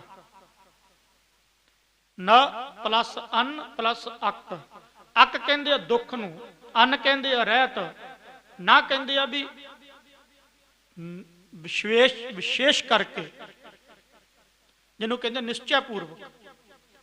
ਜਿਹੜੇ ਗੁਰੂ ਨਾਨਕ ਆ, ਅੱਕ ਦੁੱਖ ਤੋਂ ਰਹਿਤ ਹੈ, ਅੰਨ ਹੋਰ ਤਰ੍ਹਾਂ ਦੇ ਜਿੰਨੇ ਦੁੱਖ ਆ ਉਹਨਾਂ ਨੂੰ ਕਿਸੇ ਤਰ੍ਹਾਂ ਦਾ ਕੋਈ ਵੀ ਨਾ ਕਹਿੰਦੇ ਆ ਰਹਿਤ ਦੁੱਖ ਨਹੀਂ ਲੱਗ ਸਕਦਾ ਵਿਸ਼ੇਸ਼ ਕਰਕੇ। ਤੇ ਜਿਹੜਾ ਗੁਰੂ ਨਾਨਕ ਨੂੰ ਮੰਨੇਗਾ, ਗੁਰੂ ਨਾਨਕ ਦਾ ਪੁਜਾਰੀ ਹੋਵੇਗਾ, ਗੁਰੂ ਨਾਨਕ ਨੂੰ ਆਪਣਾ ਗੁਰੂ ਮੰਨੇਗਾ, ਉਹ ਵੀ ਅੱਕ ਦੁੱਖ ਅੰਨ ਰਹਿਤ ਨਾ ਵਿਸ਼ੇਸ਼ ਕਰਕੇ ਦੁੱਖ ਤੋਂ ਰਹਿਤ ਹੋ ਜਾਵੇਗਾ। ਇਹ ਨਾਨਕ ਦੇ ਅਰਥ ਕਵੀ ਸੰਤੋਖ ਸਿੰਘ ਨੇ ਨਾਨਕ ਪ੍ਰਕਾਸ਼ ਦੇ ਵਿੱਚ ਬੜੇ ਪਿਆਰੇ ਲਿਖੇ ਆ। ਨਾਨਕ ਨਾਮ ਰੱਖਿਆ ਪੰਡਤ ਹਰਦਿਆਲ ਜੀ ਬੜੇ ਖੁਸ਼ ਹੋਏ। ਬਾਲਾ ਪ੍ਰੀਤਮ ਗੁਰੂ ਨਾਨਕ ਦੇ ਮਹਾਰਾਜ ਮਾਤਾ ਦੀ ਗੋਦ ਦਾ ਨਿੱਘ ਮਾਨਣ ਲੱਗੇ। ਸਮੇਂ ਨੇ ਆਪਣਾ ਕਦੇ ਸਮਾਂ ਬਦਲਿਆ ਨਹੀਂ, ਸਮੇਂ ਨੂੰ ਰੁੱਖ ਨਹੀਂ ਬਦਲੇ, ਕਦੇ ਸਮਾਂ ਕਰਵਟ ਵਿੱਚ ਹਾਂ ਹੁੰਦਾ ਜ਼ਰੂਰ ਆ, ਪਰ ਇਹ ਨਹੀਂ ਵੀ ਸਮਾਂ ਰੁਕ ਜਾਵੇ। ਸਮੇਂ ਨੇ ਆਪਣਾ ਕਰਵਟ ਦਿਖਾਇਆ, ਸਮੇਂ ਮੁਤਾਬਕ ਸਮਾਂ ਲੰਘਦਾ ਗਿਆ। ਗੁਰੂ ਨਾਨਕ ਦੇ ਮਹਾਰਾਜ ਦਿਨ ਪੇ ਦਿਨ, ਦਿਨ ਪੇ ਦਿਨ, ਦਿਨ ਪੇ ਦਿਨ ਆਜੂ ਕਰਕੇ ਉਮਰ ਕਰਕੇ ਵੱਡੇ ਹੁੰਦੇ ਗਏ। ਬਚਪਨ ਦੇ ਵਿੱਚ ਜਿਸ ਵੇਲੇ 5 ਸਾਲ ਦੀ ਉਮਰ ਹੋਈ ਗੁਰੂ ਨਾਨਕ ਦੇਵ ਮਹਾਰਾਜ ਦੀ, 5 ਸਾਲ ਦੀ, ਤੇ 5 ਸਾਲ ਦੀ ਉਮਰ ਦੇ ਵਿੱਚ ਕਵੀ ਸੰਤੋਖ ਸਿੰਘ ਨੇ ਲਿਖਿਆ, ਬੜੇ ਸੋਹਣੇ ਮਹਾਰਾਜ ਕਰਤੱਵ ਕਰਨ ਲੱਗ ਪਏ। ਸਾਥੀਆਂ ਨਾਲ ਖੇਡਣ ਜਾਣਾ। ਇੱਕ ਦਿਨ ਕੀ ਹੋਇਆ, ਮਾਤਾ ਦਾ ਸਿਉਣੇ ਦਾ ਗਹਿਣਾ ਚੁੱਕ ਕੇ ਲੈ ਗਏ। ਇੱਕ ਦਿਨ ਕੋਈ ਭਾਂਡਾ ਲੈ ਗਏ, ਤੇ ਭਾਂਡਾ ਲੈ ਕੇ ਜਦੋਂ ਬਾਹਰ ਗਏ ਤੇ ਗਰੀਬ ਗੁਰਬਾ ਦੇਖਿਆ, ਉਹਨੂੰ ਕਹਿੰਦੇ ਲੈ ਚੱਕ ਮਿੱਤਰਾ, ਕਿਉਂਕਿ ਗੁਰੂ ਨਾਨਕ ਹੀ ਆਏ ਇਸੇ ਕਰਕੇ ਦੱਦਾ ਦਾਤਾ ਏਕ ਸਭ ਕੋ ਦੇਵਨ ਹਾਰ, ਦਿੰਦਾ ਟੋਟ ਨਾ ਆਵੇ ਅਗੰਤ ਭਰੇ ਭੰਡਾਰ। ਭੰਡਾਰ ਭਰੇ ਵੇ ਉਹਦੇ, ਲੈ ਤੂੰ ਸਾਂਭ। ਘਰ ਆਏ, ਮਾਤਾ ਨੇ ਪੁੱਛਿਆ ਪੁੱਤ ਭਾਂਡਾ ਕਿੱਥੇ ਆ? ਗੁਰੂ ਨਾਨਕ ਦੇ ਉਮਰ 5 ਸਾਲ ਦੀ ਉਮਰ, ਚੁੱਪ ਹੋ ਗਏ। ਕੀ ਦੱਸਣ ਵੀ ਭਾਂਡਾ ਸੀ ਉੱਥੇ। ਪੁੱਤਰਾ ਭਾਂਡਾ ਕਿੱਥੇ? ਨਾ ਕੁਝ ਬੋਲੇ ਹੀ ਨਹੀਂ। ਪੁੱਤਰਾ ਤੂੰ ਮੇਰੇ ਸਾਹਮਣੇ ਚੁੱਕ ਕੇ ਲੱਗਿਆ, ਕੁਛ ਨਹੀਂ ਬੋਲੇ। ਚੱਲ ਅੱਗੇ ਵਾਸਤੇ ਤੂੰ ਹੁਣ ਭਾਂਡਾ ਚੁੱਕ ਕੇ ਲਗਿਆ ਸੀ ਘਰੋਂ, ਅੱਗੇ ਵਾਸਤੇ ਬੇਟਾ ਇਦਾਂ ਦੀ ਗੱਲ ਨਹੀਂ ਕਰਨੀਗੀ। ਤੇ ਯਾਦ ਰੱਖਿਓ, ਅਸੀਂ ਗ੍ਰਹਿ ਵੱਲ ਖਿੱਚਦੇ ਆਂ, ਘਰ ਵੱਲ ਖਿੱਚਦੇ ਆਂ, ਮੇਰਾ ਕਰਕੇ ਮੇਰੇ ਘਰੇ ਆ ਜਾਵੇ, ਮੇਰੇ ਘਰੇ ਵਾ ਜਾਵੇ। ਤੇ ਗੁਰੂ ਨਾਨਕ ਨੇ ਬਚਪਨ ਤੋਂ ਹੀ 13 ਕਰਕੇ ਤੋਲਣੀ ਸ਼ੁਰੂ ਕਰ ਦਿੱਤੀ ਸੀਗੀ। ਇਹਦਾ ਮਤਲਬ ਇਹ ਨਹੀਂ ਗੁਰੂ ਨਾਨਕ ਨੇ ਗ੍ਰਹਿ ਨੂੰ ਉਜਾੜਿਆ, ਉਹ ਦੁਨੀਆ ਤੱਕ ਉਪਦੇਸ਼ ਸੀਗਾ, ਲੋਕਾਈ ਤੱਕ ਉਪਦੇਸ਼ ਸੀ ਵੀ ਮੇਰੀ ਛੱਡ ਦੇ, 13 ਕਰੀ ਚੱਲ, ਸਭ ਕੁਝ ਉਸੇ ਦਾ ਹੀ ਆ। ਉਦਾਰ ਚਿੱਤ ਹੋਵੇ, ਖੁੱਲਾ ਚਿੱਤ ਹੋਵੇ, ਦਰਿਆ ਦੀ ਨਿਆਈ, ਸਮੁੰਦਰ ਦੀ ਨਿਆਈ, ਸਾਗਰ ਦੀ ਨਿਆਈ ਚਿੱਤ ਹੋਵੇ। ਵੰਡਣ ਵਾਲੀ ਵਰਤੀ ਰੱਖ, ਵੰਡਣ ਵਾਲੀ ਵਰਤੀ ਦੇ ਵਿੱਚ ਆ ਕੇ ਗੁਰੂ ਨਾਨਕ ਨੇ ਬਚਪਨ ਤੋਂ ਜੋ ਕੰਮ ਕਰਨਾ ਸੀ ਉਹ ਸ਼ੁਰੂ ਕਰ ਦਿੱਤਾ। ਭਾਂਡੇ ਚੁੱਕਣੇ ਬਾਹਰ ਗਰੀਬ ਗੁਰਬੇ ਨੂੰ ਦੇ ਆਉਣੇ, ਲੋੜਵੰਦ ਨੂੰ ਦੇ ਆਉਣੇ। ਇੱਕ ਦਿਨ ਗਹਿਣਾ ਚੁੱਕ ਕੇ ਲੈ ਗਏ ਤੇ ਉਹ ਵੀ ਦੇ ਆਂਦਾ। ਜਦੋਂ ਘਰ ਆਏ, ਮਾਤਾ ਜੀ ਨੇ ਪੁੱਛਿਆ, ਬੇਬੇ ਨਾਨਕੀ ਨੇ ਵੀਰ ਜੀ ਗਹਿਣੇ? ਮਾਤਾ ਜੀ ਕਹਿਣ ਲੱਗੇ, ਕਿਉਂਕਿ ਪਿਆਰੇ ਬੜੇ ਲੱਗਦੇ ਸੀ ਗੁਰੂ ਨਾਨਕ। ਬੱਚਾ ਤੇ ਵੈਸੇ ਹੀ ਆਪਾਂ ਨੂੰ ਪਤਾ ਪਿਆਰਾ ਲੱਗਦਾ, ਪਰ ਗੁਰੂ ਨਾਨਕ ਬ੍ਰਹਮ ਸਰੂਪ ਸੀ, ਅਕਾਲ ਸਰੂਪ ਸੀ। ਇਤਿਹਾਸ ਇਸ ਗੱਲ ਦੀ ਗਵਾਹੀ ਭਰਦਾ, ਜਿਸ ਬੀਤੀ ਜਾਣੀ ਗਲੀ ਦੇ ਵਿੱਚ ਜਿੱਧਰ ਦੇ ਗੁਰੂ ਨਾਨਕ ਜਾਂਦੇ ਸਨ, ਤੇ ਨਗਰ ਦਾ ਬੱਚਾ ਕੀ, ਬੱਚੇ ਤਾਂ ਵੈਸੇ ਹੀ ਖੜਾ ਨਹੀਂ ਛੱਡਦੇ ਸੀ। ਬੱਚਿਆਂ ਲਈ ਤੇ ਗੁਰੂ ਨਾਨਕ ਨਿਰੰਕਾਰ ਸਰੂਪ। ਬੱਚਿਆਂ ਨੇ ਰਾਤ ਦੇ ਜਾਨੀ ਰਾਤ ਤਾਈਂ ਵੀ ਬੈਠੇ ਰਹਿਣਾ ਗੁਰੂ ਨਾਨਕ ਕੋਲੇ। ਵੱਡੇ ਤੋਂ ਲੈ ਕੇ ਛੋਟੇ ਤੱਕ ਜਦੋਂ ਗਲੀਆਂ ਵਿੱਚ ਲੰਘਣਾ, ਗੁਰੂ ਨਾਨਕ ਨੇ ਹਰੇਕ ਦਾ ਹੁਣ ਨਿਰੰਕਾਰ ਸਰੂਪ ਸੀ। ਮਨ ਕਰੇ ਵੀ ਮੈਂ ਚੁੱਕ ਲਵਾਂ, ਮਨ ਕਰੇ ਮੈਂ ਚੁੱਕ ਲਵਾਂ। ਨਗਰੀ ਦੇ ਪ੍ਰੇ ਹੋ ਗਏ, ਨਗਰੀ ਦੇ ਪਿਆਰੇ ਹੋ ਗਏ। ਕਸ਼ਿਸ਼ ਖਿੱਚ ਗੁਰੂ ਨਾਨਕ ਵੱਲ ਕੁਝ ਅਨੋਖੀ ਜੀ, ਨਿਰੰਕਾਰ ਸਰੂਪ ਸੀ। ਬਾਲਾ ਪ੍ਰੀਤਮ ਬਾਲ ਕ੍ਰੀੜਾ ਕਰਦੇ, ਤੇ ਜਿਸ ਵੇਲੇ ਗਹਿਣਾ ਸੁੱਟ ਕੇ ਆਏ ਨਾ, ਮਾਂ ਨੇ ਪੁੱਛਿਆ, ਕਹਿਣ ਲੱਗੇ ਪੁੱਤ ਦੱਸ ਗਹਿਣਾ ਕਿੱਥੇ ਆ? ਗੁਰੂ ਨਾਨਕ ਚੁੱਪ। ਮਾਤਾ ਤ੍ਰਿਪਤਾ ਜੀ ਕਹਿਣ ਲੱਗੇ, ਪੁੱਤਰਾ ਤੈਨੂੰ ਨਹੀਂ ਪਤਾ ਵੀ ਗਹਿਣੇ ਦਾ ਮੁੱਲ ਕੀ ਹੈ। ਗਹਿਣੇ ਦਾ ਇਹ ਬੜੀ ਮਹਿੰਗੀ ਚੀਜ਼ ਆ ਸਿਉਣਾ, ਪਰ ਮਾਂ ਨੂੰ ਕੌਣ ਕਵੇ ਕਿ ਗੁਰੂ ਨਾਨਕ ਦੀ ਨਜ਼ਰ ਵਿੱਚ ਸ੍ਰਿਸ਼ਟੀ ਇਹ ਸਭ ਮਾਇਆ, ਇਹ ਝੂਠੀ ਹੈ। ਕੂੜ ਰਾਜਾ, ਕੂੜ ਪਰਜਾ, ਕੂੜ ਸਭ ਸੰਸਾਰ, ਕੂੜਾ ਨੇ ਉਹ ਲੱਗਾ ਵਿਸਰਿਆ ਕਰਤਾ। ਪੁੱਤਰਾ ਇਹ ਮਾਇਆ ਕਿੱਥੇ ਸੁੱਟ ਕੇ ਆਇਆ? ਨਹੀਂ ਬੋਲੇ ਕੁਛ। ਮੈਂ ਤੇਰੇ ਚਪੇੜ ਮਾਰਾਂਗੀ, ਜਿਵੇਂ ਲਾੜ ਦੇ ਨਾਲ ਮਾਂ ਕਹਿੰਦੀ, ਮੈਂ ਤੈਨੂੰ ਕੁੱਟਾਂਗੀ, ਮੈਂ ਤੈਨੂੰ ਘੂਰਾਂਗੀ, ਮੈਂ ਤੈਨੂੰ ਮਾਰਾਂਗੀ। ਤੂੰ ਸ਼ਰਾਰਤੀ ਬਣ ਗਿਆ, ਹੁਣ ਤੂੰ ਘਰੇ ਕੋਈ ਚੀਜ਼, ਕੁਛ ਨਹੀਂ ਬੋਲੇ, ਕੁਛ ਨਹੀਂ। ਮਾਤਾ ਨੇ ਘੂਰੀ ਵੱਟੀ, ਅੱਖਾਂ ਚ ਦੋ ਨੇਤਰਾਂ ਦੇ ਵਿੱਚੋਂ ਹੁਣ ਹੰਝੂ, ਤੇ ਮਹਾਰਾਜ ਨੇ ਕੀ ਸੁੱਟਨੇ, ਤੇ ਮਹਾਰਾਜ ਦੀ ਮਾਇਆ ਸੀਗੀ, ਮਹਾਰਾਜ ਦੀ ਮਾਇਆ ਸੀ, ਤੇ ਨਿਰੰਕਾਰ ਸਰੂਪ ਸੀ। ਦੋ ਕ ਹੰਝੂ ਸੁੱਟੇ ਨਾ ਜਿਸ ਵੇਲੇ, ਘੁੱਟ ਕੇ ਛਾਤੀ ਨਾਲ ਲਾ ਲਿਆ ਮਾਂ ਨੇ, ਪੁੱਤਰਾ ਮੇਰਾ ਮਨ ਨਹੀਂ ਕਰਦਾ। ਸਤਿਕਾਰਯੋਗ ਬਾਬਾ ਮਹਿਤਾ ਕਲਿਆਣ ਦਾਸ ਜੀ ਨੂੰ ਪਤਾ ਲੱਗਿਆ, ਉਹ ਕਹਿਣ ਲੱਗੇ ਵੀ ਮੈਂ ਇਹਨੂੰ ਹੁਣ ਸਕੂਲੇ ਪੜ੍ਹਨੇ ਪਾਵਾਂਗਾ। 5 ਸਾਲ ਦਾ ਹੋ ਗਿਆ, ਘਰ ਦੇ ਵਿੱਚ ਰਹਿ ਕੇ ਇਹ ਹੁਣ ਸ਼ਰਾਰਤਾਂ ਕਰਦਾ, ਜਿਵੇਂ ਆਪਾਂ ਕਹਿ ਦਿੰਦੇ, ਸਕੂਲੇ ਪੜ੍ਹਨੇ ਪਾਵਾਂਗਾ।